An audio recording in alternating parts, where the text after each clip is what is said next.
Oke, selamat bergabung kembali dengan webinar Patmana. Bagi yang pertama kali hadir di sini, selamat bergabung pada Bapak Ibu semua. Terima kasih atas kehadiran Bapak Ibu dan teman-teman bersama saya. Dan ada partner saya Putri Timur, tapi kebetulan dia masih ada acara. Terima kasih kepada Ibu Agape Ndraha yang telah bersedia kembali menjadi narasumber kami di webinar tahun ini dan di sampai ke beberapa bulan ke depan. Sebelum kita memulai acara, mari kita bersama-sama menyanyikan lagu Indonesia Raya terlebih dahulu dengan mic tetap tertutup dan sikap duduk sempurna.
Terima kasih teman-teman dan Bapak Ibu semua. Oke. Hampir persis 1 tahun lalu nih, Bu Agape, tepatnya di 27 April 2024 adalah perjalanan kami Patmana bersama Ibu Agape dengan rangkaian webinar tentang emosi ya tahun lalu ya. Dan tahun ini kami akan kembali mengajak Bapak Ibu dan teman-teman untuk mengikuti rangkaian webinar tentang parenting tahun ini yang akan kami adakan pada hari Sabtu setiap minggu terakhir setiap bulannya dari jam 15.30 sampai dengan jam 17.30 di hari Sabtu ya. Hari ini Ibu Agape akan memulai rangkaian webinarnya dengan mengulas tentang parenting cerdas, mengasuh anak sesuai tahapan usia yang akan dibagi menjadi 2 bagian yaitu di bulan ini dan bulan depan. Jadi pastikan teman-teman juga hadir ya di bulan depan. Tahun ini Patmana juga terus berkomitmen dalam gerakan penyehatan mental masyarakat dengan kegiatan-kegiatan yang berkaitan dengan pengembangan diri dan pemahaman tentang jati diri manusia seperti coaching dan workshop online maupun offline. Beberapa waktu lalu kami sudah menyelenggarakan workshop offline yang berkaitan dengan parenting, namun dilihat dari metode Huber Astrological Psychology, di mana kita dapat melihat bagaimana dinamika relasi antara kita dan orang tua melalui peta kelahiran berdasarkan tanggal, jam, dan kota lahir kita. Kesadaran akan dinamika relasi kita dengan orang tua em, akan menjadi landasan untuk membentuk pola pengasuhan yang lebih bijak untuk anak-anak kita dan membuka kesempatan serta pintu masuk untuk kita bertumbuh dan mengembangkan diri. Sebagai informasi kepada Bapak, Ibu, dan teman-teman, materi dari webinar ini memang tidak dibagikan, tetapi akan diupload ke YouTube, jadi teman-teman dan Bapak Ibu bisa melihatnya kembali. Sebelum saya serahkan kepada Ibu Agape, saya akan bacakan profil singkat dari Ibu Agape, yaitu seorang konselor, memiliki pendidikan di Magister Komunikasi UI, Magister Konseling dari STTRI Jakarta, Certified Counselor Badan Nasional Sertifikasi Profesi, dan Certified Trainer dan Asesor BNSP di bidang konseling.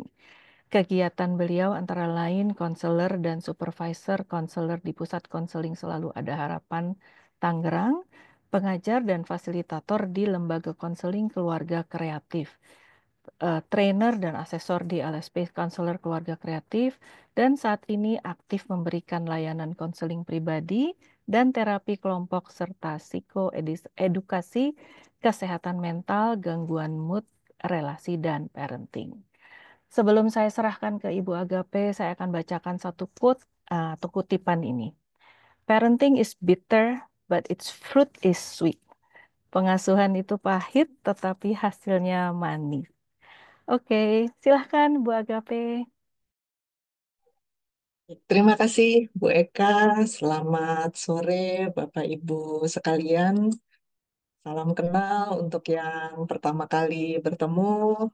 Saya mengapresiasi untuk Bapak Ibu yang bersedia buka kamera ya, supaya nggak kayak ngobrol sama komputer gitu. Terima kasih. Em, kita ketemu lagi, mungkin saya rasa ada yang ikut ya di modul yang lalu ya, di em, modul tentang emosi. Dan tampaknya sebagian juga kita pernah ketemu di kelas-kelas lain. Terima kasih untuk kehadirannya.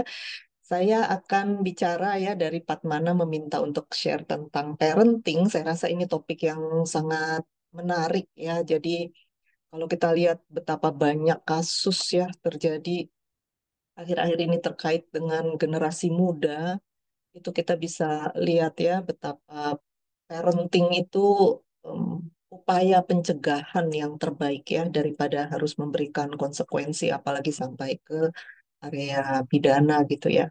Jadi eh, parenting ini sayangnya memang ketika kita menjadi orang tua kayak saya dulu baru punya anak nggak ada ilmu yang saya pelajari gitu ya. Jadi ketika kemudian sekarang saya belajar dan kemudian saya menengok ke belakang gitu ya, mengingat kesalahan-kesalahan parenting saya dan kemudian saya belajar, kemudian juga masuk ke dalam konteks kasus-kasus konseling, saya rasa dari situ saya banyak belajar ya. Jadi pendidikan itu saya rasa hanya bagian ya, tapi justru yang paling banyak em, membantu untuk memahami parenting itu adalah pengalaman kesalahan saya sendiri ya di dalam parenting saya dulu dan kemudian di dalam menghadapi kasus-kasus konseling.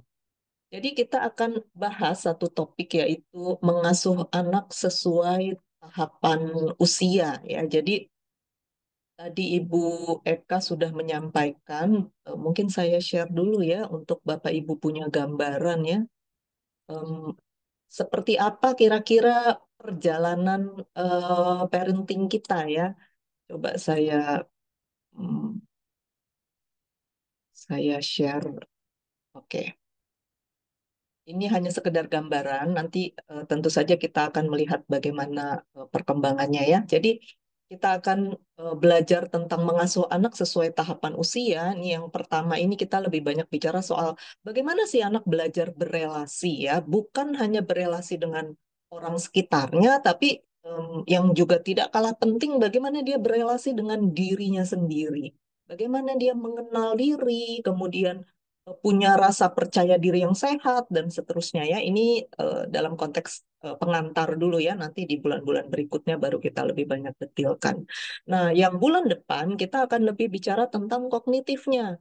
Jadi kan kayak misalnya kasus yang lagi heboh nih ya, yang banyak dikomentari netizen ini misalnya adik kecil ini yang namanya Ara nih ya, ini kan banyak dikomenin sama orang-orang. Saya pikir salah satu hal yang membuat komen-komennya terasa nggak enak didengar atau ya kurang nyaman lah itu ya. Itu saya rasa karena kita kurang memahami perkembangan kognitif seorang anak gitu. Seperti apa sih anak berkembang secara kognitif ya? Itu penting juga kita ketahui. Jadi kita coba bahas bulan depan. Lalu kita akan belajar tentang diri kita ini nih sebagai orang tua, sadar nggak sadar kita membawa sistem dari pola pengasuhan yang lalu. Sadar tidak sadar kita membawa sistem pengasuhan, sistem relasi, pola pikir, kerja emosi itu tanpa kita sadar. Ya sadar nggak sadar nih ya, kita bawa ke dalam parenting kita sekarang nih. Tanpa kita sebagian tuh tanpa berkesempatan mengevaluasi. Efektif nggak sih sebenarnya sistem ini gitu ya? Lalu cocok nggak dengan perkembangan zaman yang seperti sekarang ini cepat sekali bergerak ya dan informasi itu banjir di mana-mana. Cocok nggak ya? Nah, kadang-kadang kita em, apa ya tidak mengenali ya dan jangankan mengevaluasi, mengenali aja kita kadang-kadang tidak ada kesempatan untuk melakukannya ya. Kemudian berikutnya kita belajar tentang regulasi emosi karena itu penting sekali ya. Seringkali apa yang kemudian menjadi masalah di dalam parenting itu bukan tentang anaknya, tetapi tentang kita sebagai orang tua yang seharusnya adalah pihak yang lagi ngajarin anak gitu ya. Ternyata kita sendiri ke-trigger nih sama anak-anak. Jadi kita bisa tersinggung sama anak kita bisa sama nyolotnya dengan anak kita gitu ya. Jadi nggak kenal yang mana anak yang mana orang tua gitu ya. Jadi penting sekali untuk memahami tentang emosi dan bagaimana meregulasinya. Lalu kita belajar tentang bagaimana sih mendisiplin anak, belajar tentang empati, bagaimana menolong anak menumbuhkan rasa percaya diri, ini terutama anak-anak usia 12 tahun ke bawah ya. Di bulan Oktober itu bagaimana kita menolong anak-anak yang sudah remaja, lebih membangun identitas dirinya. Dan kemudian berikutnya adalah bagaimana kita melakukan pengasuhan ulang ya. Ketika kita ternyata seperti yang juga saya alami, nggak paham cara mengasuh anak, lalu udah terlanjur gitu ya. Mereka terlanjur besar dan kita sudah mengasuh dengan cara yang salah. Bagaimana kita kemudian, kalau istilahnya itu ya, kembali lagi gitu ya, turn back the clock gitu ya, psychologically. Jadi secara psikologis kita balik gitu ya ke masa itu. Bagaimana kita melakukan itu ya? Melakukan reparenting, mengasuh ulang anak-anak kita dengan cara yang sesuai dengan kebutuhan mereka. Lalu kita akan yang di bulan terakhir menghadapi empty nest ya. Bagaimana ketika anak-anak sudah besar, keluar dari rumah, sudah kuliah mungkin kos di kota lain dan kemudian hal lain juga adalah ketika anak-anak sudah menikah, sudah punya keluarga sendiri. Ya, saya menghadapi banyak klien yang terluka gitu ya ketika anak-anak itu pergi gitu. Tinggal apa membangun keluarga sendiri. Ternyata orang tua tuh bisa merasa terluka ya. Di satu sisi bahagia anaknya dewasa, tapi di sisi lain banyak luka juga gitu. Jadi bagaimana kita em, berhadapan dengan diri kita sendiri gitu ya ketika kita menghadapi masa itu. Nah, kira-kira itu yang akan kita pelajari ya. Saya juga akan melihat dinamikanya, apakah ada hal lain yang muncul sepanjang perjalanan kita yang mungkin juga penting dibahas. Nah, itu mungkin saja kita akan bisa melakukan perubahan. Oke, jadi eh, hari ini kita akan masuk ke parenting yang pertama ya, mengasuh anak sesuai tahapan usia. Maaf, sebentar saya rasanya belum share sound-nya. Sebentar. Oke. Kita coba lihat video ini ya. Mungkin sebagian Bapak Ibu sudah melihat ya, karena video ini cukup viral nih ya. Kita dengar bersama-sama.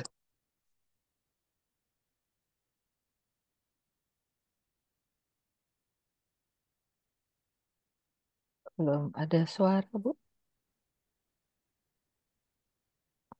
Nggak ada suaranya? Iya, Saya Iya, udah share nggak sound loh. masuk. ah, coba. Coba. Sebentar saya ulang ya. Hmm. Tadi sudah saya share sound, saya ulang ya.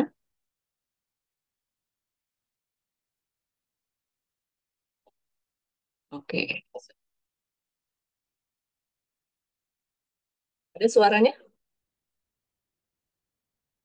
Di tempat saya sih belum, Bu.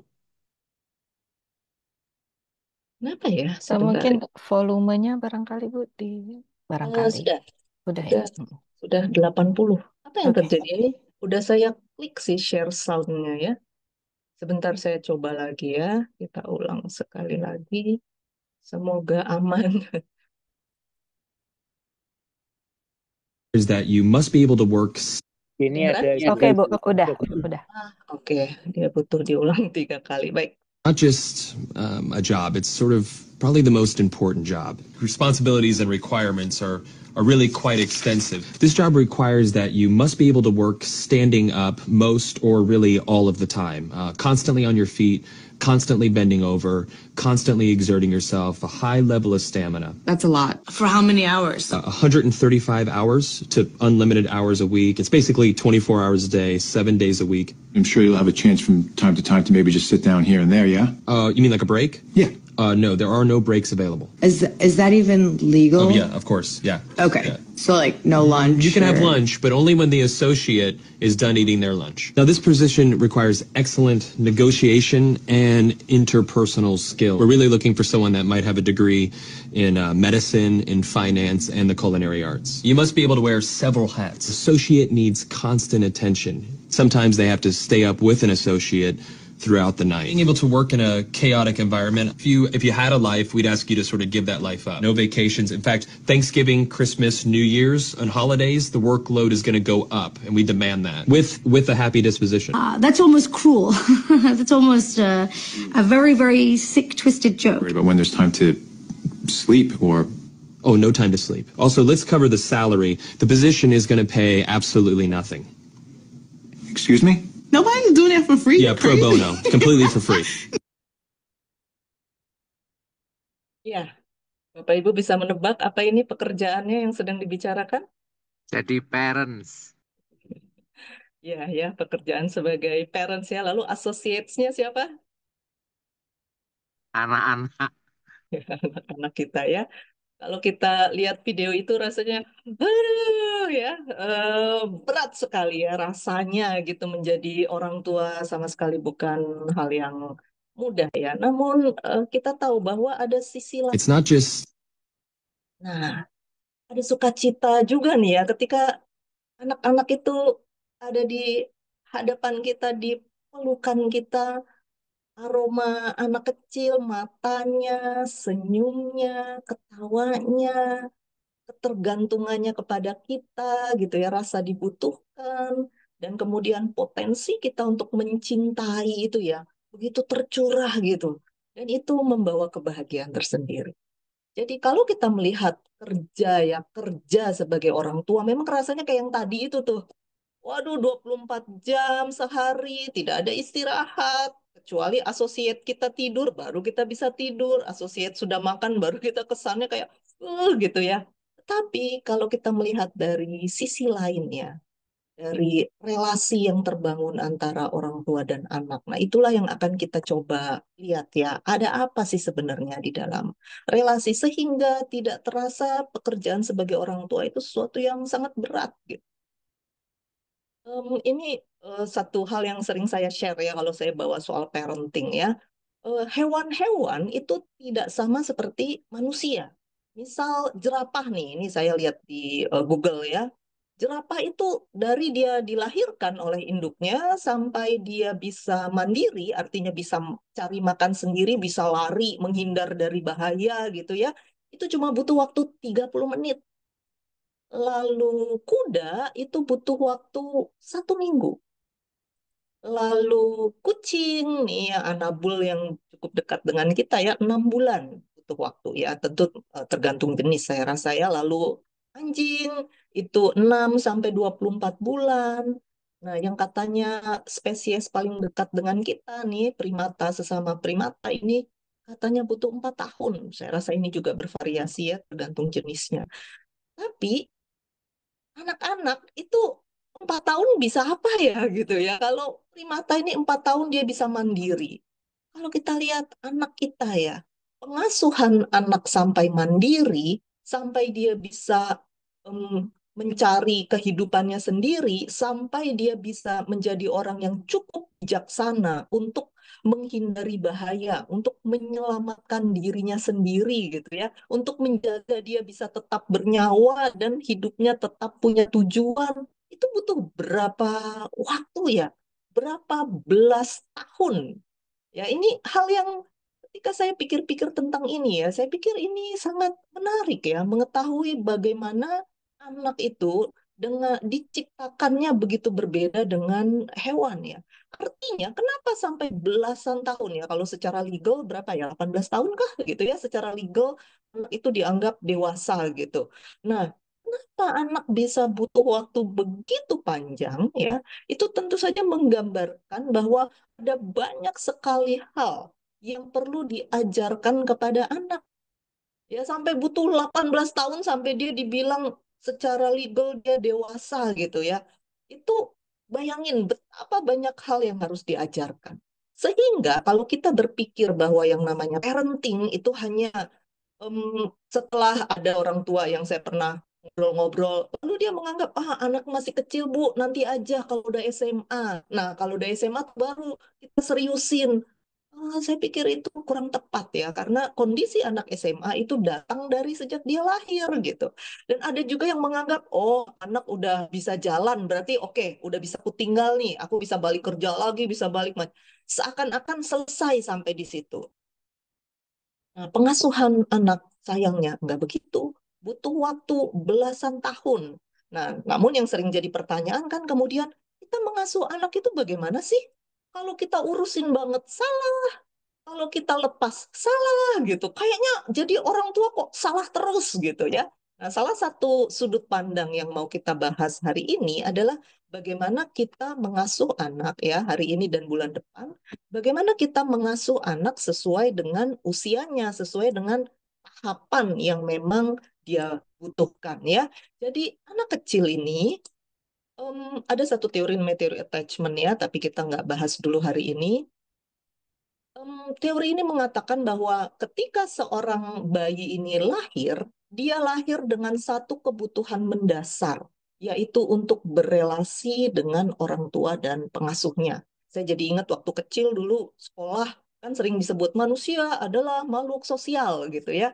Jadi memang manusia itu punya potensi untuk berelasi. Jadi kalau anak kita misalnya nggak suka berteman, maunya main HP aja, sendirian aja di kamar, itu kita nggak bisa mengatakan bahwa, oh emang anaknya begitu, gitu. Kenapa? Karena manusia sebenarnya lahir dengan kebutuhan, dengan potensi untuk berelasi dengan orang lain.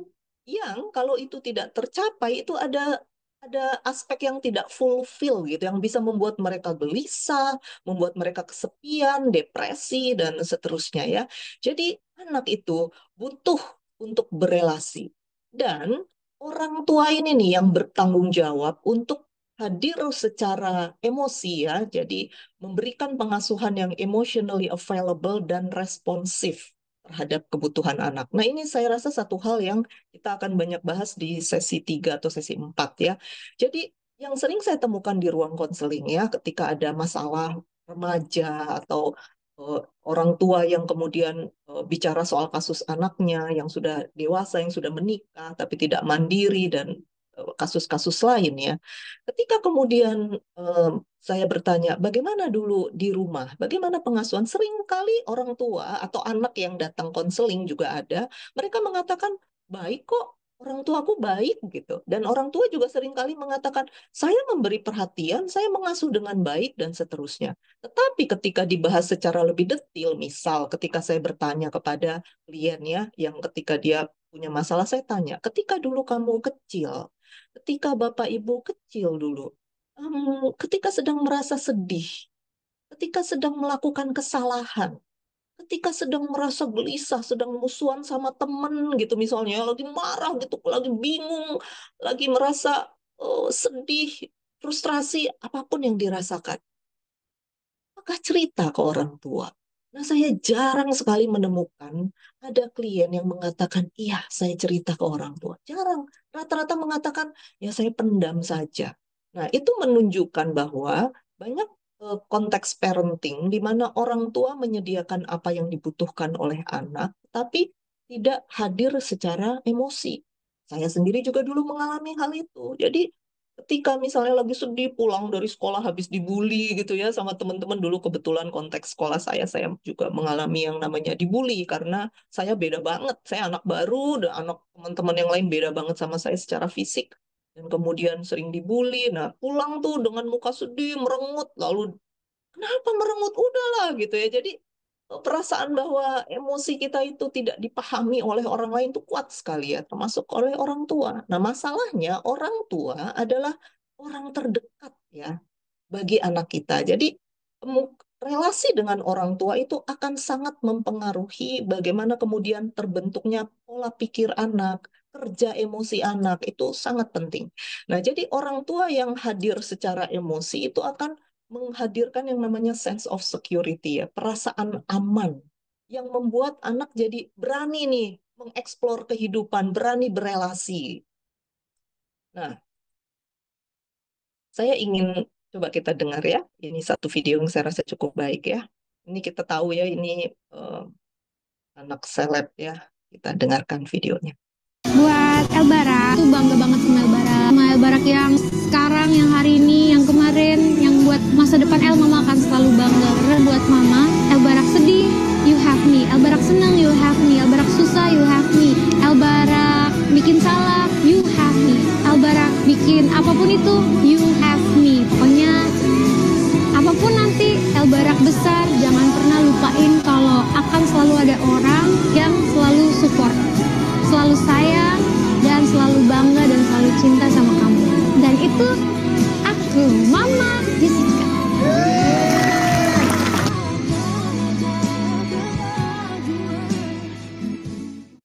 Ya, saya rasa ini satu contoh video yang menggambarkan yang namanya attachment itu ya, relasi di mana orang tua itu menerima anak apa adanya dan kemudian anak itu memiliki pengalaman ya, diterima apa adanya. Itu yang ini tentu saja ini bagian dari sepotong kejadian di dalam konten ya, tentu sehari-hari seperti apa saya tidak tahu ya bagaimana. Tapi ini sekedar untuk gambaran ya, kira-kira relasi yang dibutuhkan seorang anak dari orang tuanya.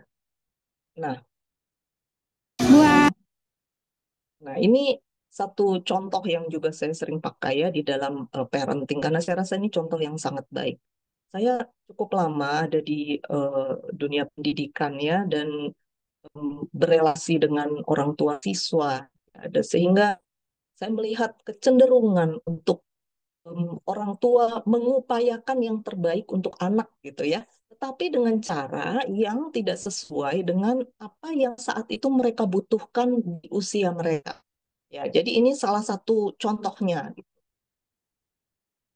Seseorang yang bernama Alia dia ini waktu lagi tahun 2021 ya, lagi masa COVID ya, jadi memang medsos kan saat itu jadi luar biasa booming ya, karena orang nggak bisa ngapa-ngapain. Jadi waktu itu juga saya baca nih postingannya di Detik ya, di Detikcom. Lalu dia bercerita, di usia 2,5 tahun, ini dia sudah seperti ini nih. Sudah bisa calistung, SD usia 5 tahun, tulisan dimuat di koran 10 tahun, novel 11 tahun gitu ya, terbitkan 12 tahun. Waduh, ini saya yakin lah, masuk saya sendiri, misal nih saya punya anak ya, dulu waktu saya belum ngerti nih, saya punya anak kayak gini, pasti saya bangganya luar biasa menjadi orang tuanya. Rasanya kayak, waduh, perasaannya mungkin udah aman lah masa depannya anak ini. Karena dari usia kecil udah segini bagusnya, pasti nanti dia dewasa tambah bagus lagi. Dari kecil ini udah luar biasa keren, pasti dewasa tambah keren lagi. Kan itu yang sering kali jadi pikiran kita. Tetapi apa yang dikatakan anak ini ya, gedenya saya, kata si Alia ini, gangguan kecemasan, depresi, gampang burnout. Ya, lalu dia mengatakan sebenarnya yang penting itu kita sehat dan bahagia. Ya, dia bilang kalau aja bisa balik ke masa lalu, saya pengen ngomong ke diri saya, ya pelanin langkah, ayolah lebih banyak istirahat, jangan takut gagal. Ya, jadi dia mengatakan kalau aja bisa dibalik, aku akan lebih prioritaskan kesehatan dan kebahagiaanku daripada segala macam pencapaian itu. Dan kemudian ini disaut ya oleh banyak, ini jadi semacam thread gitu ya, disaut oleh banyak orang. Ini saya cuma ambil sebagian ya, nggak semua. Ini sebenarnya panjang banget threadnya, tapi saya ambil beberapa ya. Jadi orang-orang kemudian merespon, aku juga sama. Eh, selalu ranking 1 sampai 3 SMP gitu ya, tapi gedenya apa? Ya sama aja, cuman jadi budak korporat gitu. Jadi bayangan tentang kalau kecilnya udah jagoan nih, udah hebat, wah pasti dewasanya nanti akan mulus, lancar. Ternyata nggak begitu. Dan ini direspon oleh yang lain ya, misalnya aku selalu jadi kecilnya dulu bisa calistung cepat, tapi setelah itu setiap awal selalu ragu, selalu kesulitan memahami ya. Kuliah pun kesulitan. Ini lagi yang namanya Eurodyme ini ya. Dia mengatakan bahwa dari kecil memang bisa calistung nih 3 tahun, tapi setelahnya selalu takut gitu karena merasa semua orang berekspektasi, dan itu kan yang seringkali dialami oleh anak yang cerdas ya. Semua orang berekspektasi dia tidak akan pernah gagal. Nah, ekspektasi itulah yang jadi beban buat anak kecil yang sebenarnya masih belum di situ tuh tahap dia ya, ketahanan dia belum sampai situ. Sehingga akhirnya dia berkembang jadi orang yang sangat takut salah. 8 + 6 aja dia sampai harus hitung ulang pakai kalkulator gitu. Bayangin tuh, ini apa ya, kecemasan yang luar biasa ya. Dan kemudian yang lainnya ini juga sama, gangguan kecemasan, tidak bahagia. Kemudian ini juga sama ya, sekarang bipolar, depresi gitu ya. Ketika dari kecil sudah dituntut ya, ini juga sama, calistung 2,5 tahun. Habis itu apa, bipolar, anxiety, depresi. Nah itu saut-sautan ya. Saya nggak bacain semua karena intinya kurang lebih sama. Ini bahkan ada yang bilang akhirnya dia DO gitu ya, walaupun bisa masuk kuliah di usia 16 tahun, tapi akhirnya DO gitu karena memang terlalu dipaksakan ya, nggak, belum belum waktunya, belum cukup ya, secara sosial kematangannya itu belum cukup untuk ada di level mahasiswa.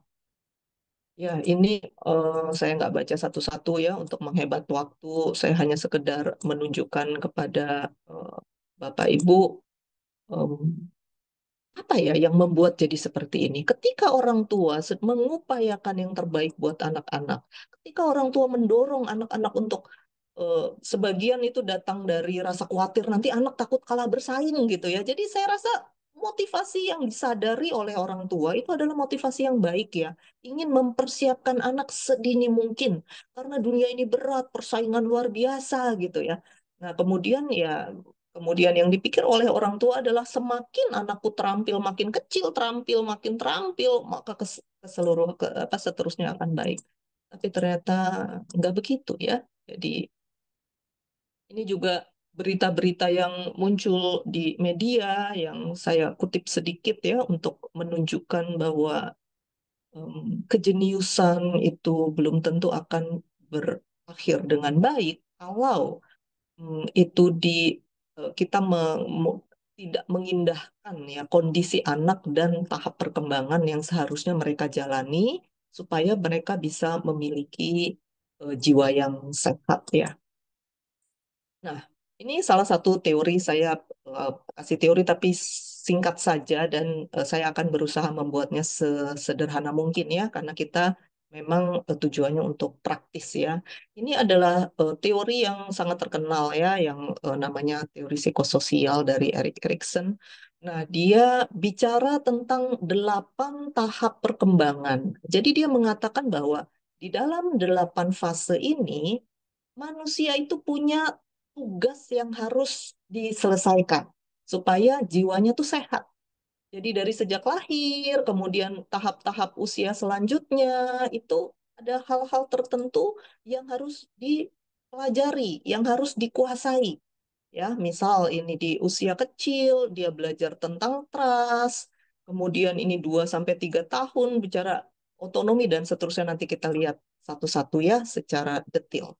Untuk membuat anak ini punya harapan ya. Jadi seringkali kan akhir-akhir ini makin banyak ya kasus-kasus mereka yang putus asa, mereka yang kemudian akhirnya mengakhiri nyawanya sendiri, mengakhiri hidupnya, itu kan semua karena ini nih, hal mendasar yang dibutuhkan manusia untuk hidup, itu kan sebenarnya yang namanya harapan.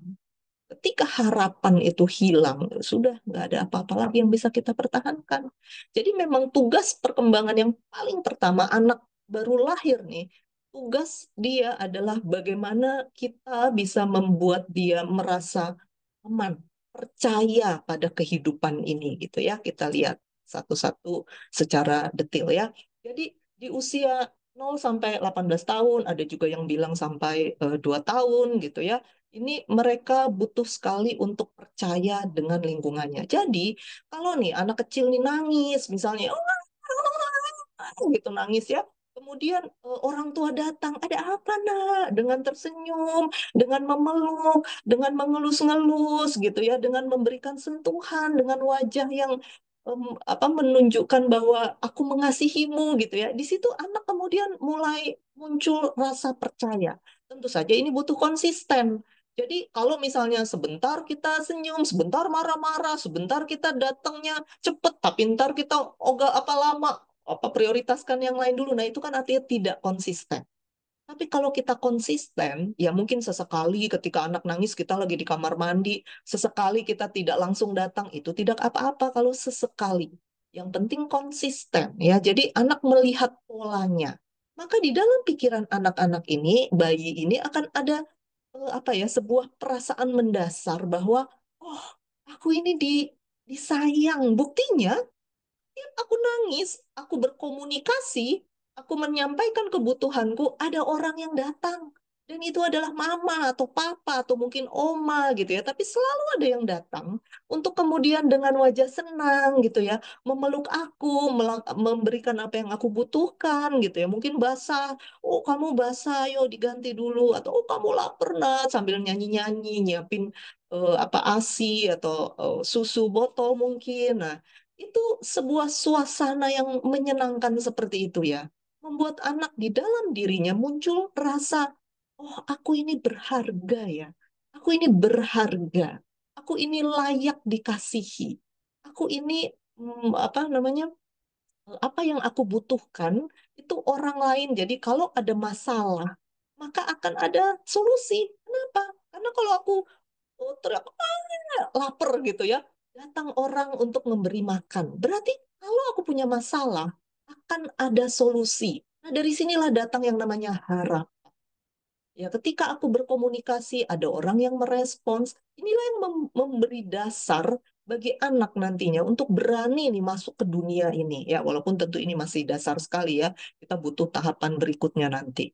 Ya, nah tetapi yang sering kali terjadi adalah, misal nih, kalau sekarang saya lihat ya, dulu anak saya juga sama, saya juga nggak tahu kan, saya juga bekerja dulu sampai anak saya usia berapa tuh saya masih bekerja, tapi begitu saya tahu itu saya berhenti bekerja untuk menemani dia ya di masa-masa tahun-tahun awal. Tapi kan ketika anak saya lahir dan seterusnya itu ada orang yang mengasuh, dan saya lihat anak-anak sering banget gitu ya, nggak tahu Bapak Ibu perhatikan nggak, anak-anak yang diasuh oleh pengasuh yang tapi sibuk main HP atau sibuk ngobrol sendiri. Jadi nggak ada tuh komunikasi, tatapan mata, kemudian kesiagaan gitu ya, menunjukkan bahwa kamu itu prioritas, kamu itu berharga, itu relasi yang semacam itu jarang dinikmati oleh anak-anak, anak bayi nih. Mungkin pengasuh atau orang tua menganggap anak belum mengerti gitu ya. Mereka tuh ngerti, dan justru di masa-masa seperti ini itu kayak spons tuh menyerap. Kalau di sekitarnya banyak ada orang tua yang bertengkar, ada suara-suara yang keras gitu ya, ada amarah. Nah, kalau itu yang ada di sekitar dia, disitulah mulai muncul mistrust. Dan anak kecil ya, kita banyak belajar nanti bulan depan ya tentang perkembangan kognitif mereka ya. Anak-anak kecil itu, mereka tuh egosentris ya. Jadi fokus mereka adalah diri mereka sendiri. Mereka belum bisa melihat sudut pandang yang lain selain sudut pandang mereka sendiri. Kenapa mereka egosentris? Ya karena mereka belum bisa memenuhi kebutuhannya. Jadi kalau mereka tidak egosentris, bayangin aja nih, misalnya mereka kelaparan, tapi mereka lihat, kayaknya mama lagi capek nih, nggak usah lah, aku diem-diem aja deh. Kasihan mama capek. Nah, misalnya mereka seperti itu ya, dari bayi udah empati gitu, nah kan kebutuhan mereka nggak bisa mereka penuhi. Jadi memang bayi harus egosentris supaya mereka berteriak gitu, woi perhatiin aku lapar gitu. Karena aku nggak bisa memenuhi kebutuhanku sendiri. Jadi memang bayi itu egosentris. Nah, aspek lainnya, egosentris itu membuat mereka hanya bisa melihat dari sudut pandang mereka sendiri. Jadi ketika ada orang tua bertengkar misalnya di sekitar mereka atau mbaknya marah-marah atau apalah mukanya cemberut, mereka akan cenderung merasa, oh ini gara-gara aku. Sebab mereka nggak bisa melihat sudut pandang lain. Maka mereka akan mulai lebih banyak diam, lebih banyak menyesuaikan, karena mereka butuh berelasi dan mereka akan jadi lebih lebih diam, lebih makanya kan ada istilah apa bau tangan itu kan ya. Oh kalau anak nangis nggak usah langsung digendong, nanti juga diem gitu. Ya bener diem, tapi diemnya bukan karena mereka kemudian belajar disiplin sejak kecil, tetapi karena merasa bahwa oh kalau aku ngomong, kalau aku berkomunikasi, justru tidak direspons. Begitu aku diam, ternyata direspons. Ya udah deh, aku diam. Nah, nanti Bapak Ibu bingung ketika anak-anak remaja, kok mereka nggak pernah mau ngobrol sih sama aku gitu. Aduh, heran anak-anak remaja ini di kamar terus, ngobrol sama temen, nggak pernah mau ngobrol sama orang tua. Ya karena dasar-dasar rasa percaya itu ya, trust itu ketika seharusnya itu kita tanam ya banyak-banyak di dalam diri anak. Nah, seringkali di masa-masa seperti itu orang tua kesulitan. Ada orang tua yang mengalami baby blues mungkin, ada papahnya mungkin sedang meniti karir sehingga kesulitan memberi waktu. Ya memang masa-masa awal kelahiran itu seringkali tidak mudah ya. Sehingga itu akan berdampak di tahapan berikutnya ya. Nah, ini misalnya contoh ya, relasi orang tua dengan anak ya, untuk membuat anak merasa dirinya harga.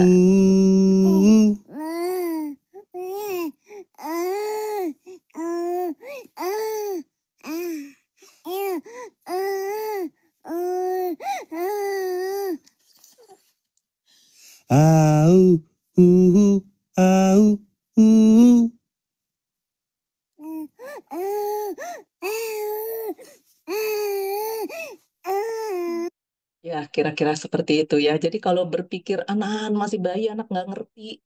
Anak-anak itu mengerti ya, dan mereka tuh ingin sekali berelasi. Maka mereka meniru, karena mereka ingin sekali berelasi dengan orang tuanya. Mereka menyerap dengan sangat cepat ya. Ini masih usia 3 bulan ya. Ini contoh lain ya. Coba kita lihat.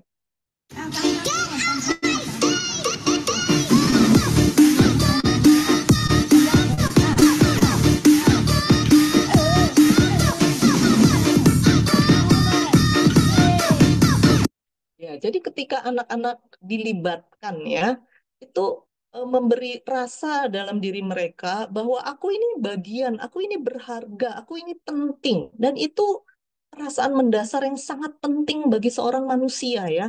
Jadi eh, ketika misal ibu sibuk memasak di dapur, lalu anaknya misalnya ditaruh, dia merasa seperti eh, tersisih, dia apa nangis mungkin lalu dimarahin, misalnya bentar dulu dong, mama lagi masak nih, kamu nggak lihat? Nah, misalnya seperti itu ya. Ini kan anak kecil belum mengerti ya area hal-hal kesibukan semacam itu. Mereka hanya bisa melihat aku butuh nih gitu ya. Hanya itu aja yang mereka tahu karena memang mereka egosentris. Nah, melibatkan anak seperti ini salah satu contoh untuk memberi rasa mendasar itu ya kepada diri anak bahwa aku ini berharga. Ya, gitu.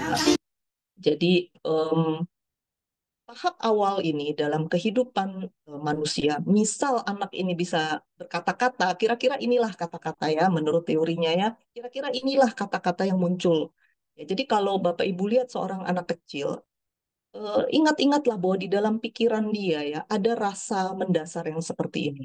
Aku bisa percaya nggak sih orang-orang di sekitarku? Dunia ini bisa aku percaya nggak sih? Itu ya, itu yang kemudian kita bisa perhatikan cara kita merespons anak akan menjawab pertanyaan ini. Cara kita merespons akan membuat anak punya jawaban atas pertanyaan ini. Nah, jawabannya yang mana tuh? Oh iya, bisa. Atau, alah, ternyata dunia ini, ternyata aku tidak berharga. Ternyata dunia ini berat. Ternyata aku harus selalu beradaptasi gitu ya. Aku ini ternyata tidak penting. Yang lebih penting adalah orang lain. Yang lebih penting adalah menjaga supaya mama nggak marah. Atau menjaga mbak nggak marah. Menjaga papa nggak marah. Nah, kalau itu yang kemudian tumbuh, nah itu akan menimbulkan masalah. Nah, kita lihat tahap berikutnya ya, usia 2 sampai 3 tahun. Nah, inilah yang kemudian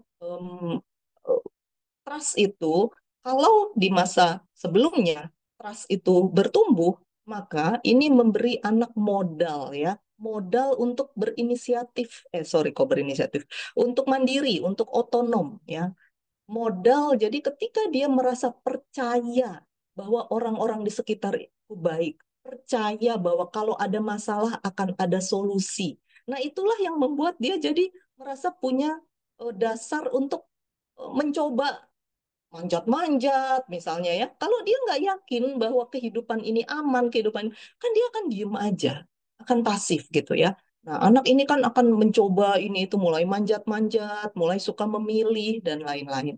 Nah, tugas kita orang tua di tahap ini adalah menolong anak untuk bisa em, mengakses potensinya untuk mandiri.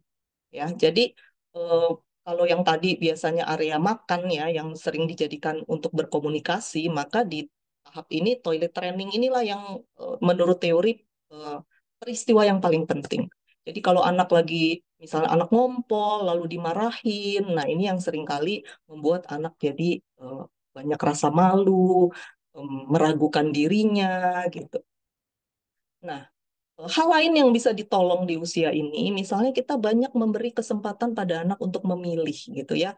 Jadi misal mau pakai baju apa hari ini gitu. Jadi mau yang ini atau ini gitu ya. Jadi kita ajarin anak untuk eh, merasa di dalam dirinya tuh punya potensi untuk milih, untuk melakukan sesuatu atas keputusanku sendiri gitu. Tentu saja kita mesti mengatur pilihan-pilihannya jangan terlalu luas ya. Jadi jangan kasih anak di depan lemari bajunya, lalu nanti ayo kamu mau pakai baju apa pilih sendiri. Nanti kita lagi mau bawa anak ke mall misalnya yang dingin, tapi terus anak pilih tank top. Lalu kita marahin, lo jangan itu nanti aku maunya ini. Wah nanti eh, apa tujuan kita membuat anak mandiri, akhirnya malah anak merasa malu karena pilihannya salah, pilihannya dikritik orang tua.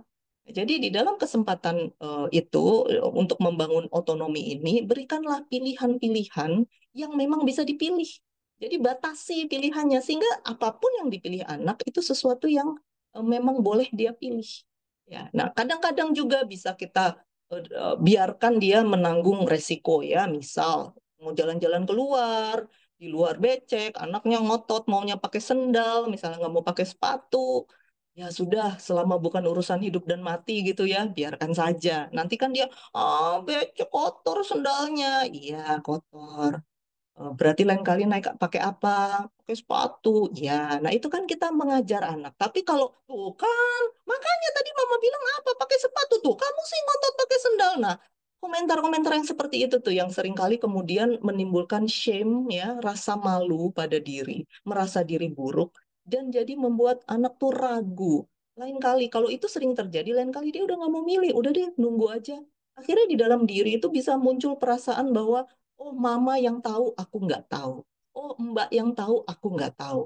Oh, papa yang benar, aku selalu salah. Nah, kira-kira kayak begitu. Itulah yang nanti di saat anak-anak mulai masuk ke konteks sosial yang lebih besar, misal di sekolah, kalau hal-hal seperti ini tidak diperbaiki, mereka akan lebih banyak menarik diri, lebih banyak pasif menunggu gitu. Nah, ini karena di masa-masa usia 2 sampai 3 tahun ini nggak banyak ditolong nih untuk area ini.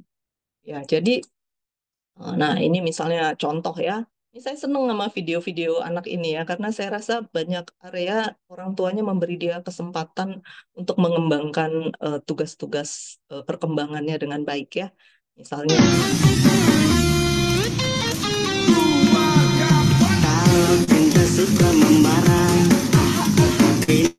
aduh lagunya ya, kita terima saja ya lagunya ya. Jadi menggebu-gebu, janji-janji seribu janji, lagi nggak pakai kamar di malam ini.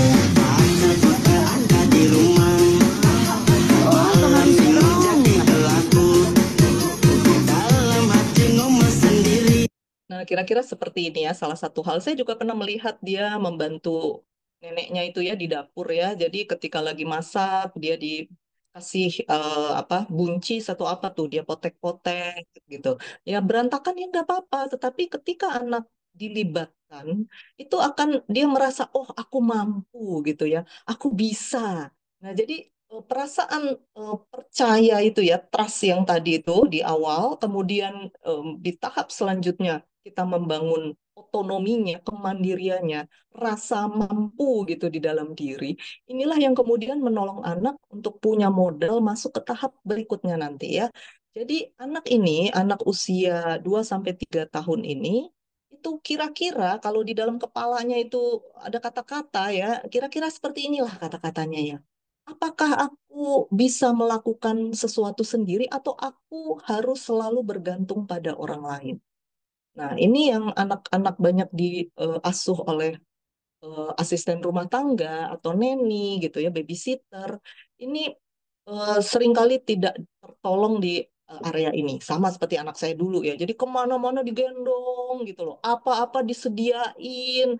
Nah itu yang membuat kemandiriannya itu nggak muncul. Jadi pasif, jadi menunggu aja. Apalagi kalau, nah namanya juga asisten rumah tangga atau babysitter, pasti tujuan dia adalah nih anak baik-baik aja supaya aku nggak ditegur sama bos kan kira-kira gitu ya jadi eh, apa tentu saja tidak banyak kesempatan bagi anak untuk explore ini tuh oh, takut jatuh takut luka takut memar gitu kan ya nah beda dengan kalau orang tua sendiri yang mengasuh jadi seringkali anak di usia ini tidak mendapat kesempatan mengembangkan otonominya nah ini akan berdampak untuk tahap berikutnya. Nah, tahap berikutnya nih, usia 3 sampai 5 tahun, ini fase preschool, ini sebenarnya tahap terakhir sebelum anak-anak masuk ke sekolah formal. Ya. Sekolah formal itu kenapa penting tahap itu? Yaitu karena di sekolah formal nanti kan murid udah banyak, teman banyak, jam sekolah pun lebih panjang. Dan sudah mulai ada pelajaran formal, sudah mulai ada nilai kan gitu ya, beda dengan preschool. Maka persiapan sampai anak usia 5 tahun itu sebenarnya modal untuk anak masuk ke sekolah. Nah, ini kan yang seringkali disebut golden years gitu ya atau golden age gitu ya. Jadi orang tua seringkali berpikir dulu apalagi zaman anak saya kecil dulu saya inget banget tuh lagi zamannya apa ya dulu ya. Pokoknya anak dari kecil tuh berlomba-lomba dilesin membaca gitu. Saya sih nggak ngikut waktu itu, tapi memang, wah semua orang, kenapa nggak ikut masukin ke sini, masukin ke situ, masukin gitu ya. Em, Masalahnya adalah ketika anak-anak yang disebut masa-masa emas ini, itu sebenarnya bukan eh, hal-hal yang terkait kognitif, tapi justru yang terkait relasi. Yang belum tentu ketika anak ini di usia segitu ditaruh disekolahkan ya, mereka akan siap. Dan belum tentu relasi yang sehat tersedia di situ. Karena fokusnya di banyak tempat-tempat semacam itu, fokusnya adalah pencapaian. Fokusnya adalah bisa membaca, bisa tapi bagaimana anak ini sebenarnya secara relasinya, bagaimana dia melihat dirinya sendiri. Misal sering, aduh kok kamu nggak bisa tuh lihat tuh temenmu tuh bisa. Nah itu dibanding-bandingkan sama mereka kan belum siap nih, belum paham masih sangat egosentris dan itu akan melukai ya. Jadi masa-masa ini sebenarnya adalah masa mereka mengembangkan relasi. Jadi kalaupun mau dimasukkan ke sekolah, kita ingat bahwa fokusnya ya, apa yang menjadi tugas perkembangan mereka adalah bagaimana kita bisa menolong mereka mengembangkan inisiatif. Tapi kalau trust tidak terbangun, kalau kemandirian tidak terbangun, anak akan sangat sulit untuk berinisiatif. Karena ada shame itu loh tadi ya, kalau banyak atau ada mistrust, ada rasa malu, ada rasa bersalah gitu ya, ada rasa bukan bersalah, meragukan diri ya, doubt itu ya. Itu yang membuat anak sulit berinisiatif. Jadi di masa-masa ini apa yang perlu kita tolong anak-anak kita, beri mereka kesempatan banyak mengeksplor, banyak melakukan role play. Tapi role play-nya jangan disediakan segala sesuatu ya. Misal kita tanya hari ini mau main apa? Aku mau main sekolah-sekolahan. Oh iya, iya duduk, duduk, duduk, duduk. Sebentar ya. Nanti mama siapin dulu atau mbak siapin dulu. Lalu disiapin kursi-kursinya, disiapin semua. Lalu ayo silahkan main. Nah itu tidak mencapai tujuan membangun inisiatif. Tetapi misalnya, aku mau main sekolah-sekolahan. Oh, kalau main sekolah-sekolahan kamu perlu apa? Nanti kan dia akan berkembang tuh imajinasinya. Oh, kalau main sekolah-sekolahan, aku jadi bu guru. Mbak jadi anak ya, jadi murid satu. Ntar mungkin ada mama jadi ini, mungkin ada siapa atau boneka-bonekaannya dia kasih untuk jadi murid yang lain. Kemudian, oh iya ya butuh papan. Kalau pakai apa ya? Atau butuh gunting. Apa kira-kira yang bisa jadi gunting? Nggak ada gunting nih. Apa yang kira-kira bisa menggantikan? Nah, itu kan akan menolong mereka berinisiatif. Mau main masak-masakan. Kalau kamu main masak-masakan, kamu butuh apa?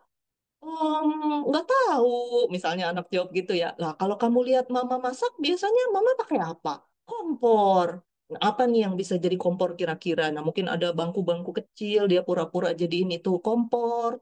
Lalu mungkin diambil kertas atau apalah, piring atau apa yang biasa dijadikan penggorengan atau apapun. Disitulah kita akan menolong dia berinisiatif. Ya, jadi mengembangkan, dia mulai merencanakan. Jadi bermain itu penting sekali buat anak-anak. Kenapa? Karena di dunia main itu, di situ kan tidak ada, di situ dia bisa apa ya? Kalau di dunia nyata kan nanti menu apa udah diatur sama mama, kan kira-kira begitu ya. Kegiatan sehari-hari, jam berapa bangun, jam itu kan udah diatur. Tapi di dalam dunia main, kan dia itu dunia dia gitu ya. Dia bisa mengatur, dia bisa berimajinasi, dia bisa berinisiatif, bisa mengatur ini itu. Nah, itu sangat penting untuk mengembangkan relasi dia dengan dirinya sendiri dan dengan orang lain di sekitar dia. Nah, ini video yang sangat menarik ya. Coba kita lihat. Wait, the juice! The blood juice! Kita lihat ya, dia lagi mau main apa tuh? Minum teh kayaknya gitu ya. Tadi ada meja kecil lalu dia iya jus. Nah, ini inisiatifnya muncul gitu tanpa disuruh. Nah, kalau orang tua misalnya atau pengasuh udah langsung, duduk-duduk, ntar ya Mbak siapin nih, ini jusnya, ini. Nah, kan itu nggak muncul tuh inisiatif itu ya di dalam diri anak. Padahal inisiatif itu penting untuk bagian dari life skill dia ya ketika dia dewasa ya. Berinisiatif itu salah satu life skill yang penting ya. Coba kita teruskan. There it is. I'm in the cup. Here in the cup. Okay.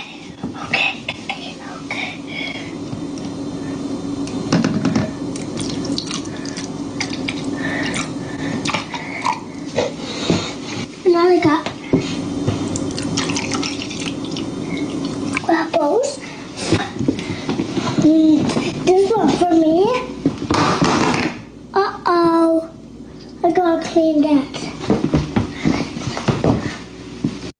Nah, kita lihat ya, ketika dia numpahin, dia langsung nengok ke belakang ya, entah ini mungkin mamanya atau papanya.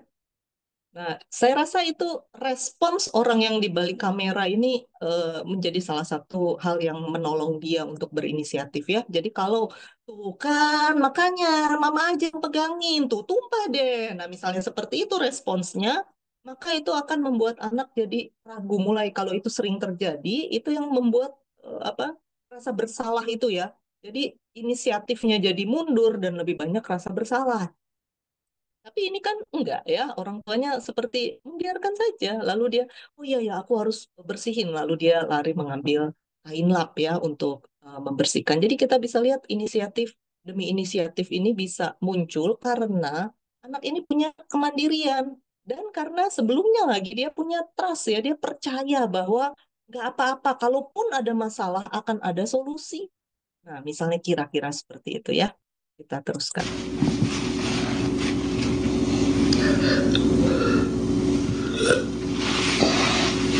I will build it.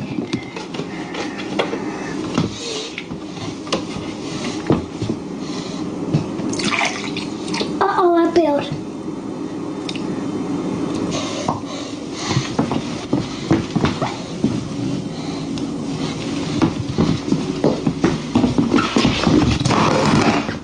Oh. Iya, jadi itu satu tayangan ya yang menggambarkan bagaimana ketika anak itu memiliki modal yang cukup ya untuk percaya pada dirinya dan pada sekitarnya, dan kemudian dia punya kemandirian, dia tahu bahwa aku mampu, dan kemudian dia berinisiatif. Nah, tapi ketika dia melakukan kesalahan, kita bisa lihat respons dia seperti apa. Jadi itu salah satu ciri anak itu yang berkembang di dalam diri itu adalah inisiatif atau guilt ya. Jadi kalau yang berkembang itu rasa bersalah, maka melakukan kesalahan itu membuat anak nggak mau nyoba lagi.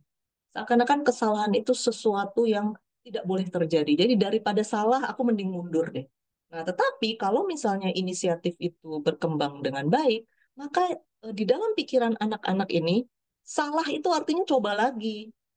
Salah itu coba lagi. Nah, itu kan sebenarnya modal ya, life skill yang kita butuhkan dalam kehidupan. Nah, tapi kalau kemudian banyak kritik, tuh kan, nah itu kan yang paling sering ya, masuk saya juga dulu gitu. Tuh kan, makanya. Nah, itu sering banget tuh kalimat-kalimat itu kita katakan kepada anak.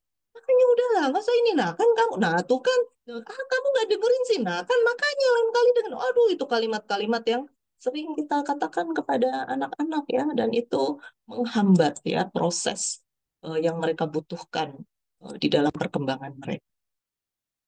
Oke, kita masuk ke tahap berikutnya ini.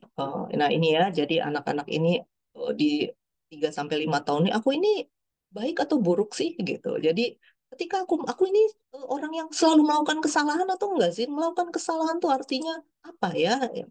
Artinya mencoba lagi kalau memang ini berkembang secara sehat ya, sesuai tahap perkembangan. Nah, berikutnya ini usia SD ya. Ini saya rasa masa SD itu masa yang sangat penting ya. Jadi orang tua pilihlah sekolah yang tepat untuk anak ya. Jadi saya pikir sekolah itu harus kita pilih, kita anggap sebagai rekan kita ya, rekan kita untuk mengasuh anak. Ya, sekolah itu harus menjadi rekan kita mengasuh anak. Ya, jadi pilihlah sekolah yang memang sesuai dengan misi pengasuhan kita. Kita punya value apa gitu ya. Nah, kita pilihlah sekolah yang tepat. Nah, usia 6 sampai 12 tahun itu adalah masa di mana di dalam diri seorang anak itu sedang berkembang kemampuan untuk membuat sistem. Ya, jadi di masa usia SD ini cara belajar itu salah satu hal yang perlu dikuasai anak. Aku ini anak yang belajarnya lebih ke entah audio, entah dia lebih ke menulis, menggambar, bikin apa namanya nih mind mapping misalnya ya untuk yang lebih ke visual. Nah, cara belajar yang efektif itu yang dikembangkan di usia ini. Jadi bukan tentang nilainya. Nilai jadi itu dulu di salah ya di banyak sekolah lah ya di eh, saya ada beberapa pelayanan di beberapa sekolah itu biasanya masa-masa nilai dibagikan ya biasanya hari Jumat tuh nilai dibagikan ya lo orang tua pada saling ngebandingin nilai kamu berapa mana mapnya gitu ya mulai bandingin dengan yang lain wah itu em, eh, ya ya menyedihkan ya karena beberapa anak yang konseling itu mereka mengatakan bahwa sampai gemeter tiap hari Jumat. Ada yang begitu.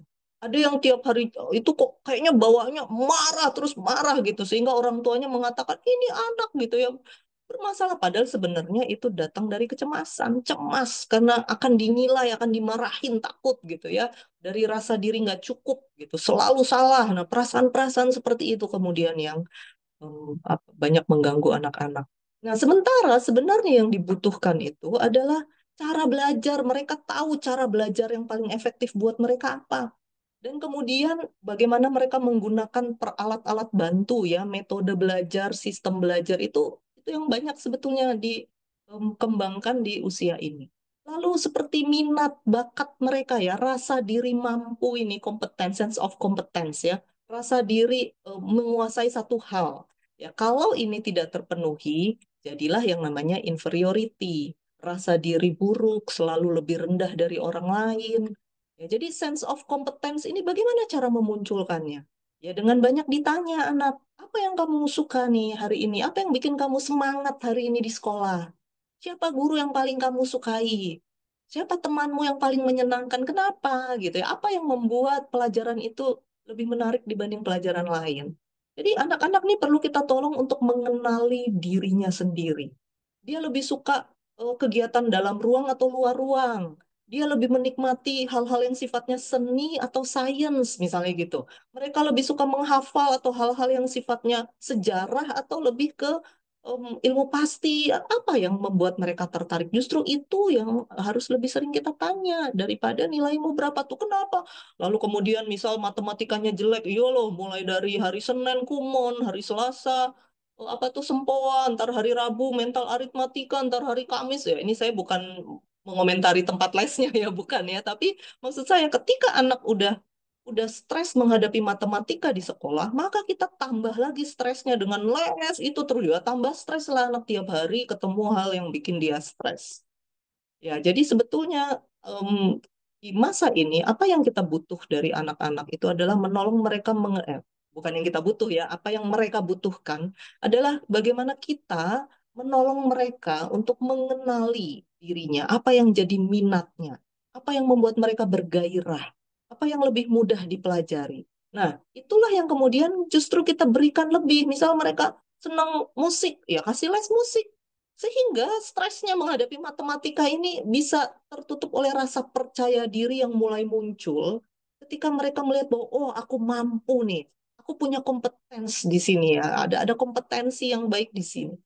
Nah, jadi jiwa yang sehat itu adalah ketika seorang anak bisa bangga sama dirinya atas kelebihannya, tapi juga bisa menerima bahwa aku punya kelemahan dan itu tidak apa-apa. Ya kan seringkali tuh kelemahan itu orang tua sadar nggak sadar membuat anak malu atas kelemahan ya sehingga nggak bisa terima. Misal nggak jago bahasa Inggris tuh kan wah itu dikritik sehingga anak merasa diri buruk. Sehingga kemudian itulah yang mereka bawa kemana-mana aku buruk sehingga apa yang menjadi kekuatan mereka justru jadi tidak terbangun. Nah ini yang kemudian menjadi awal mula masalah yang terjadi di tahap berikutnya tahap yang sangat penting ketika anak mulai membangun yang namanya identitas diri ya. Jadi masa SD ini masa yang sangat penting. Ya, saya beberapa kali ketemu orang tua lumayan banyak yang menganggap masih SD. Nanti aja kalau udah SMA baru benar-benar dipikirin lesnya apa, nanti apa penjurusannya apa nanti gitu. Padahal sebenarnya di SD inilah dasarnya nih mulai berkembang karena begitu kompetensinya ini tidak didapat, kalau anak merasa diri tidak kompeten, aku bodoh dan lain-lain, lalu berkembang inferiority, nah inilah yang membuat mereka inferior masuk ke SMP SMA. Padahal SMP SMA itu udah jauh lebih sulit, baik dari sisi ilmunya, pelajarannya, maupun perkembangan diri mereka, karena mereka akan masuk ke tahap yang krisis, yaitu yang namanya pubertas. Ya, jadi akan menghadapi masa yang sulit. Nah, sehingga sebenarnya sense of competence ini modal yang sangat mereka butuhkan untuk bisa menghadapi krisis masa remaja ya, masa puber yang membingungkan itu ya. Nah, ini salah satu contoh ya.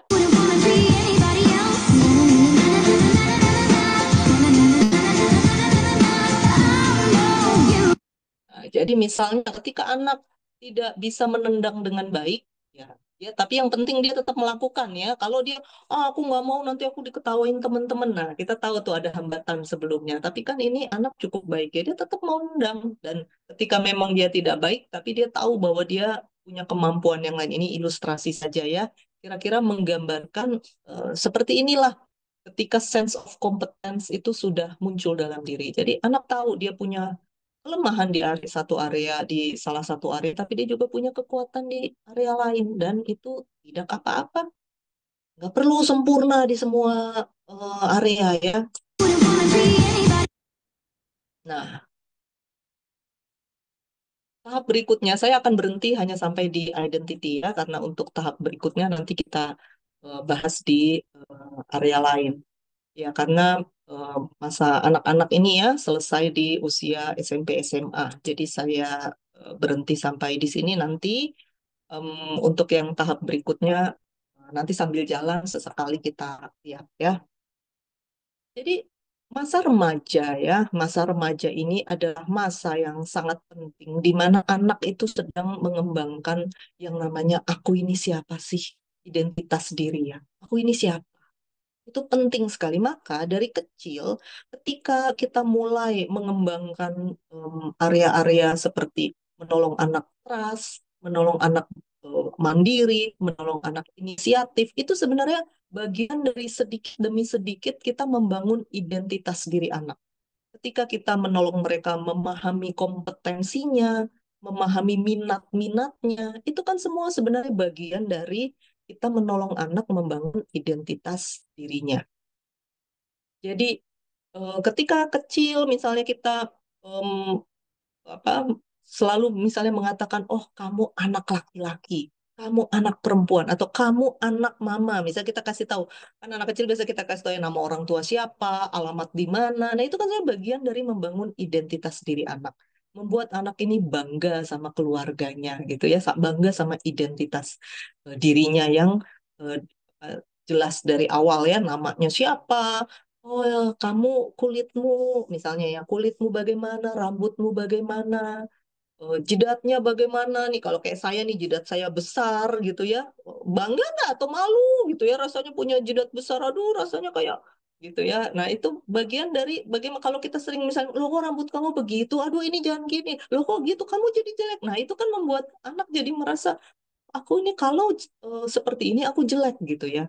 Nah itu tanpa sadar kita sebenarnya membangun identitas diri anak itu melalui bagaimana kita berelasi dengan anak ya, berinteraksi dengan anak. Jadi kita perlu berhati-hati dengan identitas anak ini ya di masa remaja.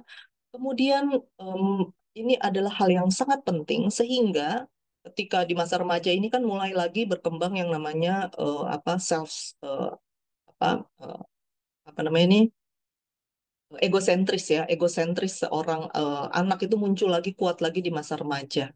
Kenapa? Karena memang mereka sedang mengembangkan identitas. Jadi fokus mereka adalah di dirinya gitu. Makanya anak remaja terkesan ego banget gitu ya. Merasa paling tahu, merasa paling jago, kesannya seperti itu. Ya memang mereka sedang ada di tahap sedang membangun identitas diri. Jadi ya memang itu tahapannya ya. Dan mereka sangat mementingkan yang namanya relasi sosial. Ya, jadi di usia-usia ini, kalau anak-anak mulai lebih senang main sama teman daripada pergi sama mama papa, jangan sedih. Justru kalau sampai udah umur 17 tahun, 18 tahun, anak maunya pergi sama orang tua terus. Nah, justru kita jangan bangga, karena itu menunjukkan ada tugas perkembangan yang tidak terpenuhi. Karena mereka harus mulai menikmati relasi sosial. Kenapa? Karena yang memang nantinya ini kan pengasuhan orang tua tuh tujuannya apa sih? Yang namanya pengasuhan itu kan tujuannya adalah untuk membangun satu pribadi ini nih yang kemudian nanti bisa lepas dari orang tua. Lepas dari orang tua. Kan itu memang tujuan pengasuhan. Jadi kalau kita ingin anak terus sama-sama kita, ikut kita terus seperti itu ya tujuan pengasuhan itu tidak tercapai. Dan potensi dalam diri seorang manusia ya yang punya potensi tujuan hidupnya sendiri. Nah, itu kan jadi tidak tercapai. Ya, jadi di masa-masa ini, masa-masa remaja ini, kita perlu menolong anak untuk mengembangkan identitas dirinya ya. Aku ini siapa? Karakterku seperti apa? Teman-teman seperti apa yang aku merasa nyaman? Karakter orang seperti apa yang membuat aku tidak merasa nyaman dan apa yang membuat jadi seperti itu. Nah, itu pertanyaan-pertanyaan yang kita perlu tolong ya untuk anak bisa eh, mengenal dirinya ya karena inilah yang sedang menjadi pertanyaan dia. Siapa aku ini? Ya, jadi untuk anak remaja jangan kita tidak yang banyak ngasih tauin, tapi lebih banyak bertanya, lebih banyak menanya. Menurut kamu, kalau melihat ini menurut kamu ya. Kalau mungkin Bapak Ibu ada yang lagi rame ya kemarin bulan lalu saya rasa ya di Netflix tuh Adolescence itu ya.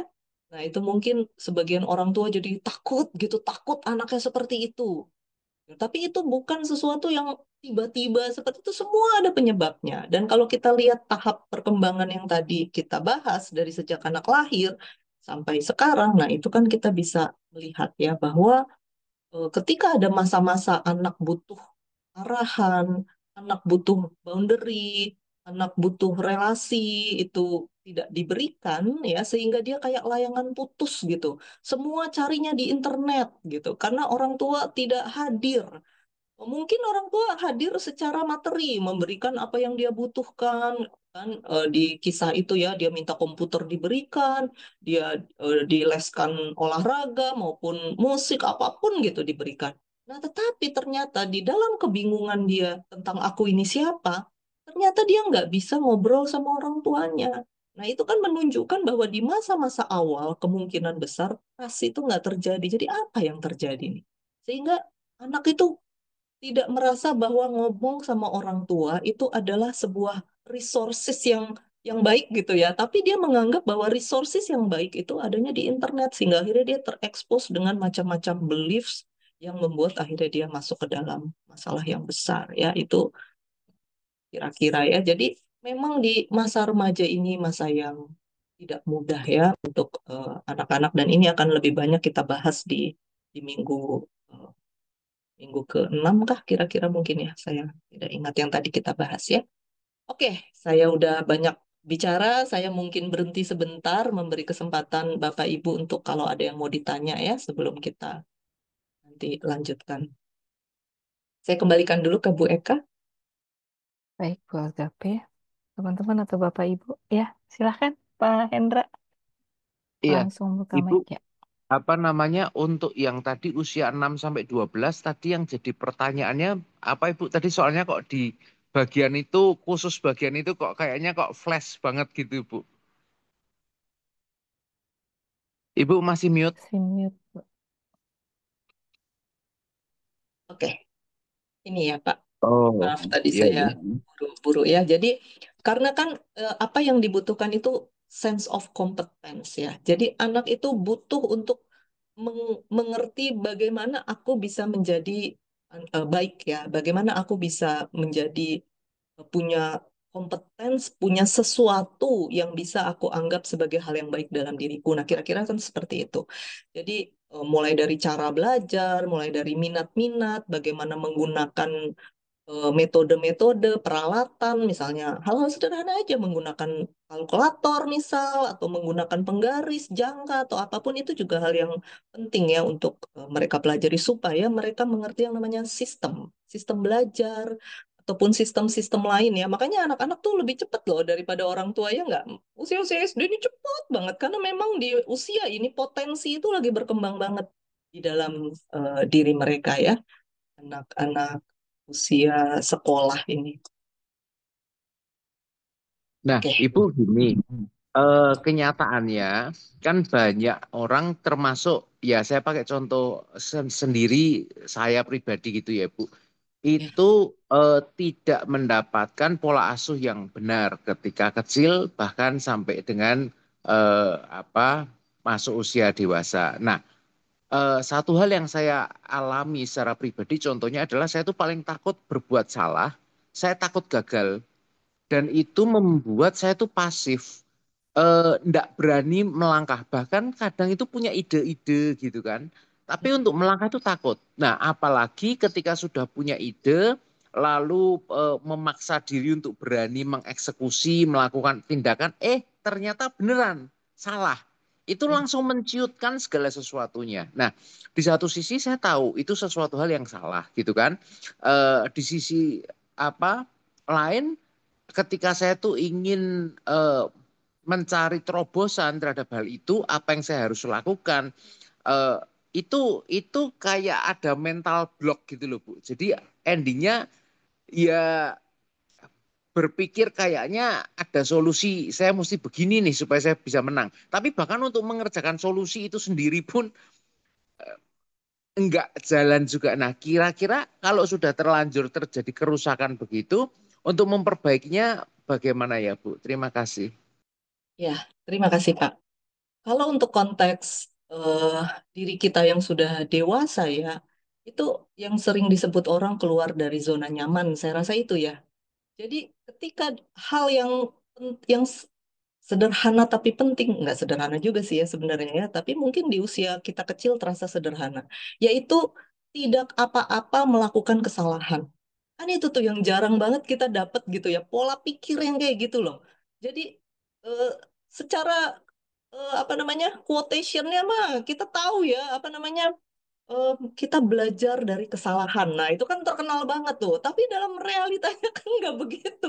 Kita nggak belajar dari kesalahan, kita dihukum dari kesalahan kan begitu, yang lebih banyak berkembang. Nah, itu yang kita mesti ubah ya. Kita mesti tolong kalau kita sudah dewasa, maka kitalah yang bisa menolong diri kita sendiri untuk berani ya. Jadi gini, Pola pikir kita tuh yang mesti diubah. Jadi kan yang lagi menghakimi kita kan pikiran kita. Dulu waktu kita kecil, mungkin itu adalah suara-suara dari guru, dari orang tua gitu. Tapi kan sekarang udah nggak ada sebenarnya suara-suara itu. Yang ada apa? Suara pikiran kita sendiri kan. Jadi kan kita mengambil itu ya. Kosakata itu kita serap gitu. Dan kita jadi belief kita. Nah, berarti caranya bagaimana? Dengan kemudian kita mendidik ulang diri kita. Karena sekian puluh tahun kita sudah didik diri kita dengan kata-kata itu tuh, kata-kata negatif kan. Nah, kita perlu mendidik ulang. Misalnya dengan mengatakan, iya, salah. Salah itu artinya mencoba lagi. Iya, salah. Salah artinya mencoba lagi. Nah, tentu saja artinya di dalam kesalahan itu kita belajar apa nih yang membuat salah gitu ya. Apa nih yang aku miss? Apa nih tahapan yang mungkin kita nggak lakukan? Entah risetnya, entah apa gitu ya. Nah, kalau dalam konteks anak ya, ketika anak sudah terlanjur dewasa, kemudian di dalam dirinya sudah ada pola pasif gitu misalnya ya, tidak berinisiatif, ya, suka marah nih orang tua nih. Proses saya sendiri dulu saya mulai sadar ketika anak saya SD besar gitu ya kok apa-apa mesti disuruh, udah tahu tugasnya cuci piring misalnya gitu, tapi harus diingetin, harus udah tahu tugasnya masak gitu kan. Memang anak saya dari kecil saya kasih tugas gitu ya, masak nasi aja sih gitu ya, cuci piring, cuci cuci peralatan gitu. Nah, tapi kenapa harus disuruh, disuruh, disuruh? Nah, kita marah kan? Gimana sih udah berkali-kali di gitu kan? Nah, tapi saat itu saya belum ngerti nih. Setelah saya ngerti, oh, memang waktu dia kecil dulu dia kemana-mana digendong sama mbaknya. Apa-apa disediain, apa-apa nih, ya, ya jelas lah. Saat potensi itu sedang berkembang dalam dirinya, kita tidak memberi dia kesempatan belajar. Lalu gimana caranya? Nah, lalu kita mulai memberi dia kesempatan berinisiatif. Kesempatan berinisiatif yang poinnya adalah jangan dikritik. Misal ya, waktu itu saya memberi kesempatan anak saya mulai berinisiatif, misal tiap weekend, ya tiap Sabtu kita makan di luar, kamu yang pilih tempat makannya di mana. Ya itu kan sesuatu yang untuk anak SD besar udah bisa pilih.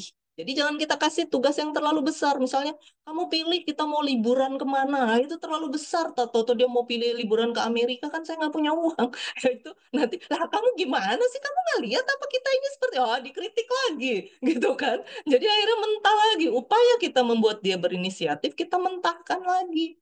Nah, jadi kasih dia kesempatan berinisiatif di area yang kira-kira kemudian dia akan mampu lakukan sehingga kita tidak mengkritik gitu ya. Nah, misal nih dia memilih tempat makan yang saya yang senangnya makanan sehat terus kurang sehat, terima aja gitu, mulutnya ditutup gitu ya.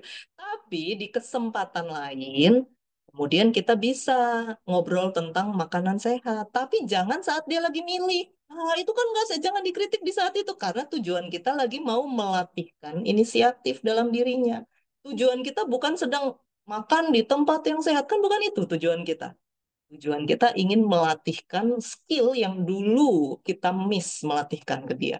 Jadi ya kita tahu bahwa tentu lebih sulit dibanding ketika dia masih 2 tahun, 3 tahun. Itu kira-kira seperti itu. Nah, begitu juga dengan kita yang dewasa, tentu lebih sulit. Kenapa? Sudah ada lingkungan sosial yang besar, ada orang-orang, ada yang omongan orang, wah udah lebih sulit, jauh lebih sulit dibanding waktu kita usia 3 tahun misalnya. Nah, tetapi ya memang begitulah prosesnya, mendidik ulang ya untuk sesuatu yang sudah terlanjur. Kira-kira begitu, Pak. Iya, untuk proses mendidik ulang ini ya kalau memang secara pribadi kesulitan ya memang baiknya perlu dengan pendamping konselor yang bisa itu ya secara Iya, bertahap, betul. bukan brainwash tapi meluruskan meluruskan yang sudah terlanjur bengkok gitu ya Bu Agape ya. Iya, betul. Jadi Ya, melatih melatih untuk mengubah pola pikir menjadi lebih sehat. Nah, kira-kira seperti itu kan juga butuh struktur ya, pendampingan. hmm, Iya, kira-kira begitu, ya. Pak. Terima kasih Bu Agape. Terima kasih, Pak Hendra. Baik, teman-teman ada yang mau bertanya lagi? Tadi kayaknya ada dari Kak Evi ya, tapi terus kok hilang di chat. Kak Evi masih ada, mungkin mau disampaikan langsung. Sebentar, kayaknya Kak Evi masih ada. Kak Evi? Oh, belum jadi kali. Tadi soalnya ada di chat terus menghilang. Oke. Oke, mungkin Bapak Ibu atau teman-teman yang lain ada yang mau bertanya?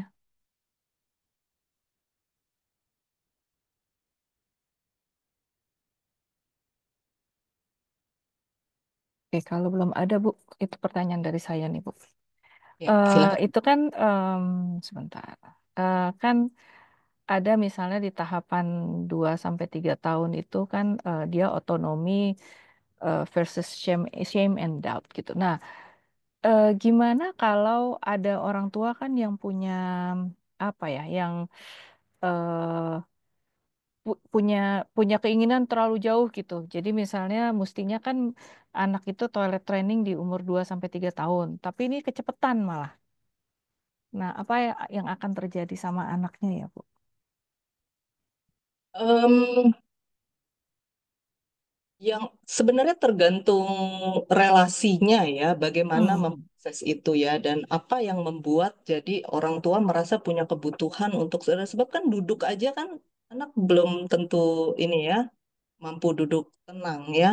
Dan apa boleh nggak mengajarkan toilet training sebelum usia 2 tahun? Saya rasa mhm, sih boleh-boleh aja ya. Tetapi itu memang kalau dari teorinya di masa itulah yang paling efektif ya untuk mengajarkan ya, di mana mhm, anak kemudian sudah mulai bisa berkomunikasi, bisa ngomong, bisa lancar untuk menjelaskan atau untuk mengatakan sesuatu yang membuat orang tua juga bisa memahami proses apa yang terjadi. Kalau terlalu kecil mungkin anak juga belum mampu mengkomunikasikan ya, dari makanya mhm, kira-kira. Nah ini sebenarnya juga usia kira-kira ya, karena ya, perkembangan anak kan beda-beda, kira-kira seperti itu. mhm. Eh, Kadang kan apa namanya, saya suka punya klien tuh yang orang tuanya tuh yang punya mimpi besar, mau cari kata mimpi besar gitu, yaitu dia biar anaknya cepat mandiri gitu. Jadi toilet training cepat, terus misalnya juga dia di preschool udah maunya diajarin baca gitu kan. Yang penting sekarang kan banyak SD juga yang udah yang dia perlu ngetesnya sampai calistung tuh. Padahal kan sebenarnya kan di preschool tuh kita belum ngajarin calistung gitu. Tapi ini karena jadi lebih banyak ibunya yang kepingin dia lebih cepat bisa segala macem gitu. Punya mimpi besar anaknya mau masuk ke SD mana barangkali dan mau masuknya juga cepat gitu, Bu. Nah, itu gimana ya cara kita memberitahukan si ibu dan memberitahukan dampaknya ke anak gitu, Bu. Iya, salah satu yang bisa kita jelaskan ya teori-teori semacam ini ya. Makanya di Hmm, sekolah itu sebenarnya penting sih ada psikoedukasi untuk orang tua hmm, ya. Jadi hmm, untuk mereka melihat bahwa segala sesuatu itu butuh proses. Makanya ada ya, sekolah-sekolah tertentu kan yang nggak mengizinkan SD kurang dari 7 tahun, misalnya begitu iya, kan? iya Karena betul. menganggap bahwa anak belum cukup tuh modalnya untuk bisa masuk dalam konteks sosial yang se-complicated sekolahan gitu ya. Di mana Hmm, dia harus kalau di rumah kan semua dia gitu kan. Dia mau apa bisa. Lah di sekolah misal dia mau pipis, bu gurunya lagi sibuk ngurus anak lain dan dia harus bisa menerima itu. Harus punya sudut pandang bahwa oh iya ini bukan guruku pribadi gitu misalnya ya. Nah itu kalau anak masih terlalu kecil usianya itu dia hmm, belum tentu mampu tuh menghadapi itu. Atau dengan teman-teman misalnya rebutan mainan dan lain-lain. Nah itu kan semua butuh sebenarnya modal ya untuk mereka kemudian bisa masuk dalam situasi yang seperti itu. Kemudian disiplin. Ya, zaman sekarang salah satu sumber pertengkaran orang tua dengan anak kan bangun pagi itu salah satu iya yang betul. sering kali jadi kasus ya soal bangunin anak sampai udah kelas berapa masih harus dibangunin misalnya Ya, seperti itu. ya. Kira itu sih Bu. Apalagi habis Lebaran atau habis liburan ya, Bu. Ya, habis libur panjang ya. Banyak yang mau tambah tuh. Oke. Oke, bagaimana teman-teman dan Bapak Ibu? Oh ini. Oke, ada pertanyaan Bu di chat. Dari Kak Evi ya. Bertanya pola asuh anak usia 13 tahun itu bagaimana? Kebetulan anak saya cowok 12 tahun yang belum mandiri dan sangat bergantung ke saya. Apa-apa mama-mama terus, kesadaran belajarnya pun tidak ada. game nomor satu ya. Game ya nomor satu baginya. Jadi tiap hari saya pasti tarik urat untuk menyuruh belajar. Iya, ini tentu situasi yang tidak mudah ya. Dan banyak orang tua ya yang menghadapi eh, masalah seperti ini konteksnya ya, yang sudah terlanjur terbangun dalam diri anak itu ketergantungannya terhadap games ya. Jadi nanti di salah satu sesi kita akan bahas itu ya, tapi mungkin sedikit saya sampaikan bahwa otak kita itu ya, kalau kita bicara dari sudut pandang neuroscience ya, itu kan otak itu kan membentuk habit ya. Jadi ketika misal contoh lah, kita nih, misal kita pulang kantor gitu ya, ngapain ya? Gitu. Aku ngapain ya? Mikir, ngapain ya? Terus kita lihat HP. Ah, lihat HP deh iseng. Lalu kita mulai scroll, lihat-lihat gitu. Ntar besok, ngapain ya? Oh iya ya, scroll ah. Ya, scroll. Nah, terus seperti itu kan otak kita tuh mulai membuat koneksi ya, nih neuron-neuronnya itu ya, bahwa pulang HP, pulang HP. Kalau itu terus terjadi, maka terbentuklah nih habit nih, relasinya jadi kuat gitu. Yang apa membuat ketika awalnya kita gini, ngapain ya, ngapain ya gitu. Nah, sampai ke titik pulang tuh langsung nggak pakai mikir, udah langsung ngambil HP gitu. Sehingga kalau nggak ada HP itu rasanya gelisah gitu. Nah, awal-awal kita nggak ada HP pun nggak apa-apa, tapi sekarang HP ketinggalan kita bisa pulang gitu kan buat ngambil HP rasa. Nah itu karena otak itu sudah membuat ikatan. Nah ketika itu sudah terjadi memang tidak mudah. Kita harus mengupayakan ini untuk ini lepas dan terjadi sambungan neuronnya ke area lain gitu. Sehingga kemudian habit itu bisa berubah. Nah itu butuh proses karena membuat jadi kuat ini kan butuh proses. Lalu kita berpikir dengan mengatakan, jangan main handphone terus dong. Kita pikir dengan kata-kata itu harusnya anak bisa melepaskan habit itu. Nggak bisa karena otaknya itu udah, otak itu kan memang tugasnya salah satunya membuat manusia efisien gitu ya. Habit itu kan maksudnya untuk efisien.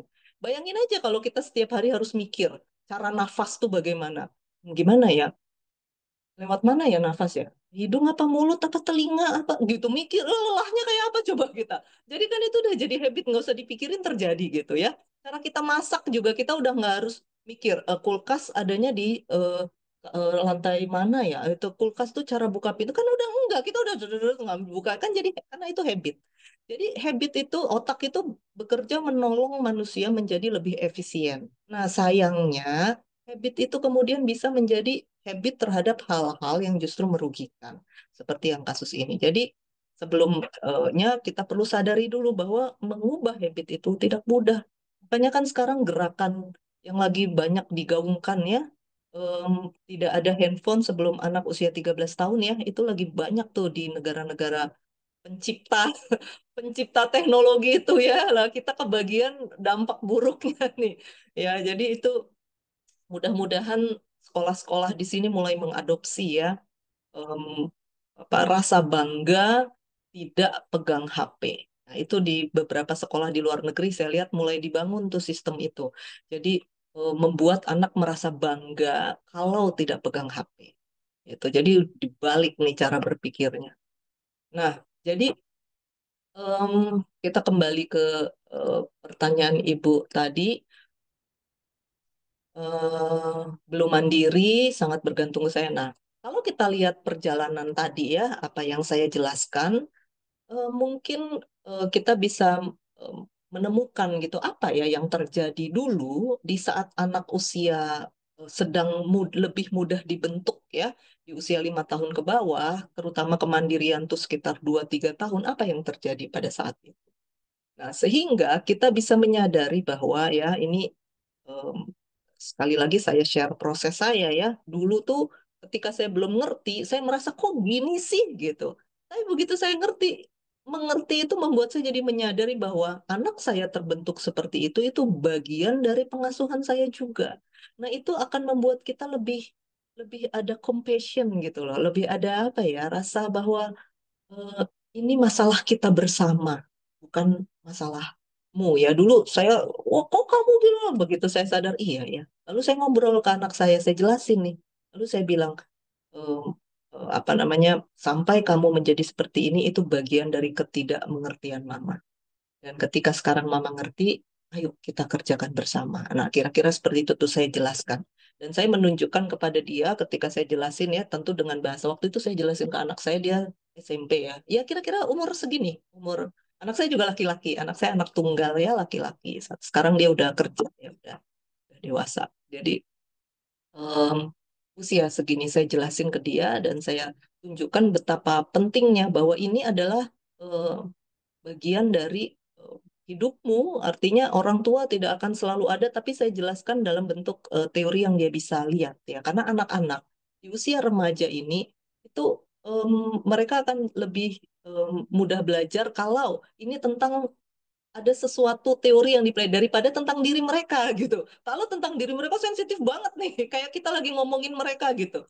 Tapi kalau kita kasih edukasinya, itu biasanya mereka lebih terbuka gitu ya untuk oh ini toh, oh jadi aku seperti ini supaya mereka juga tidak merasa bahwa aku ini buruk banget. Jadi saya jelaskan waktu itu ke anak saya bahwa sampai kamu seperti ini karena dulu waktu usia kamu segini, di mana seharusnya mama kasih kamu banyak kesempatan untuk begini, begini, begini, tapi yang terjadi saat itu adalah begini, begini. Nah, itu sudah terjadi. Ya sudah kita terima. Tapi kita tahu bahwa bukan itu seharusnya. Nah, ayo kita kerjakan. Nah, kira-kira seperti itu. Sehingga anak kemudian yang tadinya merasa, ini anak saya ya, tadinya dia merasa dia salah terus dan dia buruk dan dia tidak bisa memenuhi ekspektasi orang tua. Tadinya itu tuh yang dia rasain. Setelah ngomong seperti itu, ya, dia kemudian jadi menyadari bahwa itu sesuatu yang juga bukan dia yang mau. Tapi itulah yang terkondisikan dalam hidupnya. Begitu juga dengan kita. Kita juga nggak punya maksud membuat anak yang tidak mandiri. Kan kita nggak ada tuh. Dengan sengaja pengen mendidik anak menjadi tidak mandiri. Kan nggak ada. Kita juga niatnya mengasihi dan memberikan yang terbaik. Tapi di dalam tidak mengertian kita, ya itulah yang terjadi. Nah, jadi em, dua hal mungkin ya. Pertama adalah em, menolong dia menolong diri kita sendiri memahami bahwa habit begitu sudah terbentuk itu memang tidak mudah dan kita harus terima itu. Memang tidak mudah. Jadi bagaimana kita bicara, bagaimana kita berelasi nanti di sesi berapa ya ada connection before correction ya, connecting before correcting gitu. Jadi relasi itu penting. Nah, eh, tarik urat gitu ya itu kemungkinan kan banyak kemarahan tuh di situ ya. Kalau saya ingat dulu pengalaman saya banyak kekesalan, banyak kemarahan. Nah, itu yang kemudian merusak relasi, membuat anak jadi makin sulit mendengar kita karena ada rasa nggak suka. Nah, itu yang akan kita pelajari nanti lebih detail di sesi itu atau nanti ketika kita belajar tentang remaja ya di sesi-sesi berikutnya. Nah, jadi pertama tentang eh, habit itu memang betul tidak mudah diubah. Nah, yang kedua adalah menolong anak dan diri kita sendiri menyadari ini nih, apa yang terjadi sehingga kemudian anak terbentuk menjadi seperti ini. Nah, kalau secara singkat, nanti sih kita pelajari lebih detail ya. Secara singkat, maka bagaimana menolong anak bertanggung jawab dan memiliki resiko, ya, mengenali resiko. Itu salah satu yang bisa dilakukan.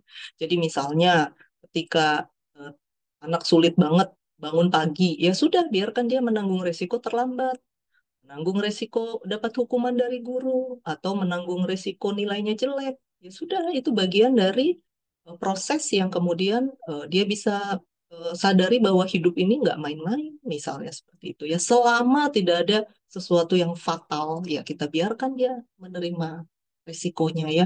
Jadi kan ini beban nih, anak itu kan 12 tahun, 13 tahun seharusnya udah mulai bisa bertanggung jawab aja. Tapi kan tanggung jawab itu kayak kita taruh di pundak kita gitu loh. Seakan-akan itu masih akulah yang bertanggung jawab atas bangun paginya misalnya.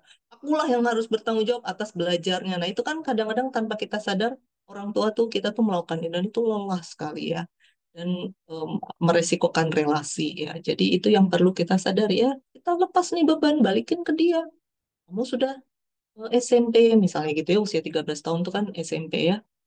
Kamu sudah SMP, kamu sudah bisa bertanggung jawab terhadap ini misalnya ya. Dan ini adalah masanya kamu belajar bertanggung jawab atas diri. Misalnya seperti itu ya.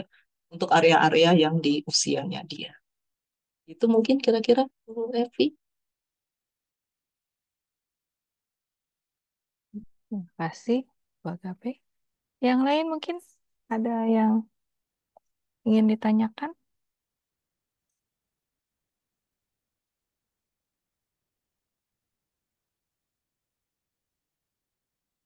Mungkin kalau nggak ada yang tanya, saya tambahkan sedikit ya dari Baik. hasil riset ya.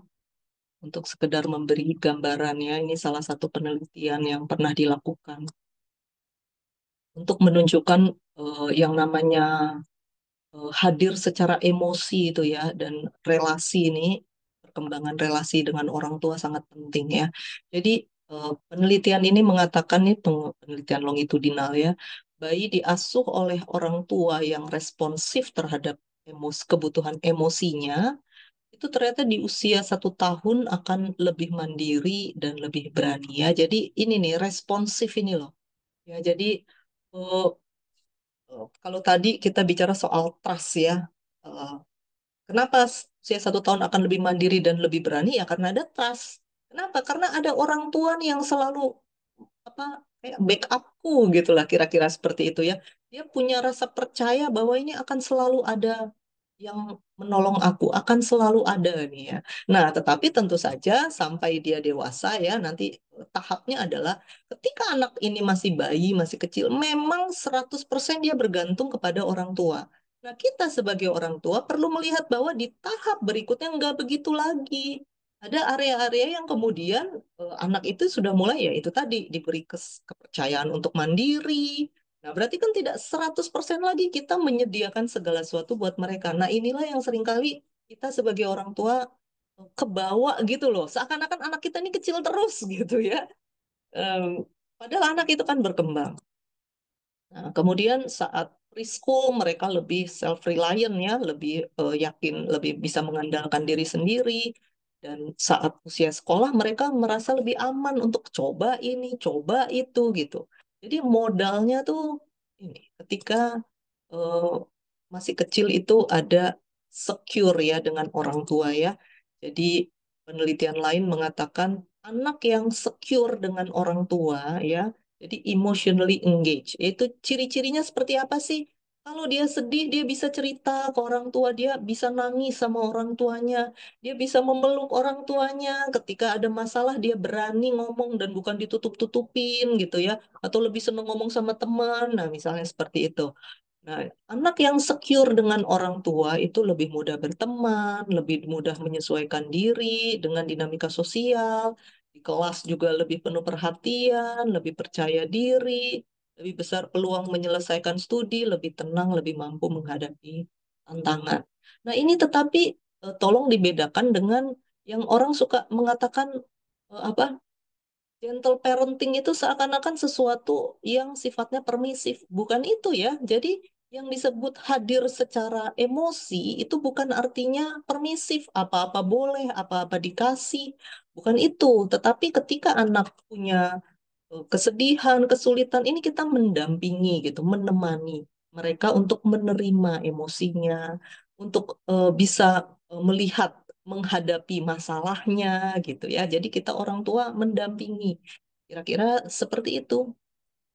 Nah, sementara ya ini kesimpulan dari penelitian tadi ya, pengasuhan yang penuh perhatian sejak dini dari ibu mereka ya, ini karena memang mengambil dalam konteks sosial di mana ibulah yang jadi pengasuh utama ya, menumbuhkan ketahanan dalam diri mereka yang berfungsi sebagai pelindung terhadap stres. Ya ini, kalau kita balik ke teori yang awal tadi, karena rasanya ada ikatan gitu ya, ibaratnya kayak layangan gitu ya. Dia akan terbang dengan tinggi kalau ada tangan yang megangin, ngarahin gitu ya. Tapi kalau misalnya nggak ada, itu kayak layangan lepas gitu ya. Nah, itu yang kemudian seringkali menimbulkan masalah. Nah, yang dimaksud adalah seperti ada orang tua nih yang kayak jadi tempat untuk pulang. Ada apapun masalah, aku akan selalu bisa pulang ya kepada orang tuaku. Kira-kira seperti itu. Nah, sementara kalau secara emosi unavailable ya, nah ini kita perlu hati-hati mengenal diri kita ya. Kalau kita adalah orang tua yang dulu dibesarkan oleh orang tua yang emotionally unavailable ya, yang diem, jarang ngajak ngobrol. Kalaupun ngobrol yang ditanya selalu hal-hal yang sifatnya peristiwa ya. Ada apa tadi di sekolah? Nilaimu berapa? Apa yang udah dikerjakan? Ini kenapa begini ya gitu ya. Tetapi eh, bukan yang hadir secara emosi, misalnya yang memeluk, kemudian yang mengelus-ngelus kepala kita, ada apa, misalnya kita, dan orang tua yang memberi waktu untuk mendengarkan anak tanpa sambil ngerjain apa gitu ya, memberi waktu, menatap anaknya dengan tersenyum. Seperti itu ya, membiarkan anak menangis di pelukannya. Itu kalau kita adalah orang yang secara dulu waktu kita jadi anak dibesarkan oleh orang tua yang emotionally unavailable, kita perlu berhati-hati, perlu kenali diri kita. Bagaimana kita sekarang dengan anak kita ya? Karena ketika pengasuhan semacam ini, maka biasanya anak punya perilaku bermasalah, tidak mandiri, immature, nggak suka bergaul, lebih besar peluang drop out-nya ya. Ini hasil penelitian ya. Nah, eh, waktunya sudah. Saya sebenarnya ingin mengajarkan satu skill, tapi saya rasa bulan depan aja ya, sambil kita eh, belajar apa namanya nih, tahapan perkembangan yang sifatnya kognitif ya, sambil kita belajar skill. Karena saya rasa sebagai orang tua kita perlu belajar skill ya, nggak cuma pengetahuan saja. Kita lakukan bulan depan nih. Saya kembalikan dulu ke Bu Eka. Wah, baik Bu Agape. Ada satu pertanyaan lagi di chat, Bu. Terima kasih paparannya yang sangat bagus, Bu Agape. Saya mau tanya, bagaimana mendorong anak usia pra-remaja 14 sampai 15 tahun untuk menjadi lebih percaya diri dan berani mengambil tanggung jawab sebagai pemimpin, misalnya sebagai ketua kelas. Terima kasih. Iya, kita memang tentu saja sangat ingin ya anak kita percaya diri ya. Yang perlu kita pahami adalah melalui apa yang kita pelajari hari ini ya, bahwa rasa percaya diri itu bukan sesuatu yang em, tumbuh tiba-tiba ya. Itu datang dari sebuah proses dari sejak dia kecil. Sehingga ketika anak sudah tumbuh menjadi tidak percaya diri, kemungkinan besar kan entah apa yang terjadi nih. Dia banyak mistrustnya kah? Dia banyak shame-nya, doubt-nya ya, yang ketika kita tidak memberi anak kesempatan banyak em, untuk mandiri atau banyak rasa bersalah, guilt ketika tidak banyak diberi kesempatan inisiatif, atau di masa SD ini juga ketika sense of competence harusnya berkembang, tapi kita lebih fokus ke area-area lain sehingga anak tuh yang berkembang justru inferiornya ya. Jadi salah satu kecenderungan yang saya lihat ya, baik di ruang konseling maupun ketika saya ada di konteks sekolah ya, em, upaya kita untuk memotivasi anak seringkali bentuknya adalah kata-kata yang sifatnya mengkritik. Nah, itu yang kita perlu perhatikan. Seringkali kata-kata kita bentuknya kritikan, walaupun maksud kita adalah ingin memberi motivasi, menolong ya. Kok kamu gitu sih? Jangan malah gitu. Ayo, ayo, maju sana, mandi. Ayo, sana. Kenapa sih kamu di belakang sini aja? Kamu nih kayak anak yang nggak punya apa-apa. Kamu tuh pinter loh. Ayo maju sana. Kamu jangan ini. Nah, misalnya seperti itu ya. Bagaimana kita menyadari dulu. Saya pikir langkah paling pertama adalah menyadari pola pola kita di dalam mendukung anak kita ya. Pertama adalah yang biasa terjadi adalah itu kritikan ya, membanding-bandingkan, mengkritik. Kemudian yang ketiga fixing ya, pola fixing. Kita seringkali pengennya fixing gitu, pengen ngebenerin gitu, ingin menyelesaikan, ingin ada masalah lalu kita pengen masalahnya segera selesai. Sementara sebenarnya kan proses itu yang dibutuhkan anak. Jadi kita lebih ke hasil akhirnya. Ingin dia menjadi ketua kelas misalnya itu ya, karena itu memang sesuatu, atau sebagai pemimpin, karena memang itu sebuah life skill yang baik ya menjadi pemimpin. Nah, tetapi kita perlu melihat anak ini sebenarnya seperti apa. Misalnya anak saya ya, saya tahu persis dia memang tipe support. Jadi saya nggak menuntut dia untuk jadi pemimpin, tipe dia support. Apakah artinya itu lebih rendah daripada pemimpin? Saya rasa enggak ya. Karena kita yang ada di posisi pemimpin juga tahu kita butuh support kan, kita butuh orang-orang yang memang support gitu. Nah, anak saya itu tipe support. Dulu saya nggak ngerti dan ada juga perasaan-perasaan seperti itu ya. Tapi kemudian begitu saya lihat, saya kenali, saya ajak ngobrol. Misalnya ketika ada konflik, apa yang dia lakukan, dia bukan tipe yang kemudian akan mengambil alih atau bagaimana, tapi saya ajak ngobrol. Apa yang terjadi? Nah, ketika kita ajak dia ngobrol, lalu kita menemukan nih pola pikirnya.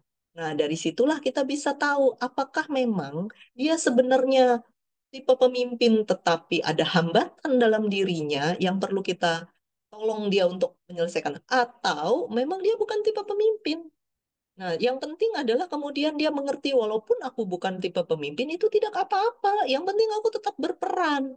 Nah, kecuali kalau pasif. Nah, itu baru jadi masalah gitu misalnya. Nah, ini saya nggak tahu nih bagaimana em, ibu mengenali anak ibu ya. Jadi banyak bertanya dan bukan banyak ngasih tauin, apalagi anak sudah remaja. Jadi misal ada satu konteks, misal, em, kayaknya ada pemilihan OSIS tuh di sekolah. Iya, kamu daftar nggak? Enggak. Nah, kita kan akan cenderung mau yang mana nih? Kenapa nggak daftar? Itu sangat bagus loh. Itu nanti akan menolong kamu. Aduh, itu nanti akan sangat berguna kalau kamu kerja. Ayo daftarlah. Ah, nggak daftar lah gitu. Apakah kita akan begitu atau kita akan, oh iya, apa yang membuat kamu nggak mendaftar? Nah, misalnya begitu ya. Jadi kita mendengarkan anak. Apa yang membuat kamu nggak mendaftar? Ya, habis itu anak-anaknya ini apa? Nah, kita dengerin. Kalau memang masalah dia adalah kesulitan di sosial skillnya, ataukah memang dia ada rasa minder, atau memang dia fokusnya bukan di situ. Aku lebih kepingin, nanti ngabisin banyak banget waktu mah, padahal aku tuh kepingin les ini, aku pengen lebih menguasai ini. Nah, apa nih kita dengerin gitu, anak kita apa ya. Nah, itulah yang akan eh, menolong kita ya untuk kemudian bisa mendukung anak kita sesuai dengan dirinya dan bukan sesuai dengan apa yang kita inginkan. Karena anak dengan diri kita itu dua pribadi yang berbeda. Ya, jadi salah satu yang jadi hambatan itu adalah ketika orang tua punya keinginan atau kebutuhan dulu, kepingin apa gitu ya. Nah, sekarang tuh kepingin anaknya tuh ya gitu ya. Salah satu misal di ruang konseling yang sering saya temukan, misalnya orang tua atau orang tua yang kepingin yang dulu tidak populer di sekolah. Nah, itu rasanya kepingin banget tuh untuk populer ya, menolong anaknya tuh, wah, pokoknya supaya anaknya populer. Padahal sebenarnya itu kebutuhan dia, belum tentu itu kebutuhan anaknya. Jadi lukanya kita sebagai remaja dulu gitu, tanpa kita sadar nggak sembuh, itu kita proyeksikan ke anak-anak. Nah, itu kita perlu berhati-hati. Kira-kira demikian mungkin, Bu Eka. Baik, Bu Agape. Memang salah satu skill parenting memang bertanya ya, Bu. Kita biasanya lebih mudah memberitahu daripada bertanya ya, Bu. Jadi sebagai parents kita perlu juga belajar untuk bertanya ya. Oke, baik teman-teman, waktunya sudah tinggal dikit kecuali masih ada satu burning question lagi dari teman-teman barangkali. Ada yang masih ingin bertanya? Atau bisa pertanyaannya nanti disimpan untuk bulan depan. Oke, sebelum saya tutup kita foto bersama yuk. Kayaknya udah lama sekali kita nggak foto bersama. Boleh dibuka teman-teman yang bisa bisa dibuka ininya kameranya. Nah, kan biar lebih kelihatan. Masih ada yang mau buka kamera? Nah, wah, ada Kak Susan. Langsung kelihatan. Selamat sore Kak Susan. Tadi pagi kita sudah ketemuan ya. Oke, saya foto ya. Satu, dua, tiga. Sebentar ya, saya cek dulu pastiin aman fotonya sebentar. Oke, sudah. Baik teman-teman sekalian, terima kasih atas waktunya. Terima kasih Bu Agape, terima kasih banyak sudah sharing. Dan kita tunggu lagi bulan depan tanggal 31 Mei ya, hari Sabtu, untuk lanjutan dari parenting cerdas ini. Terima kasih semua, happy weekend, Ya, selamat sampai sore, ketemu, Bapak sampai Ibu. ketemu.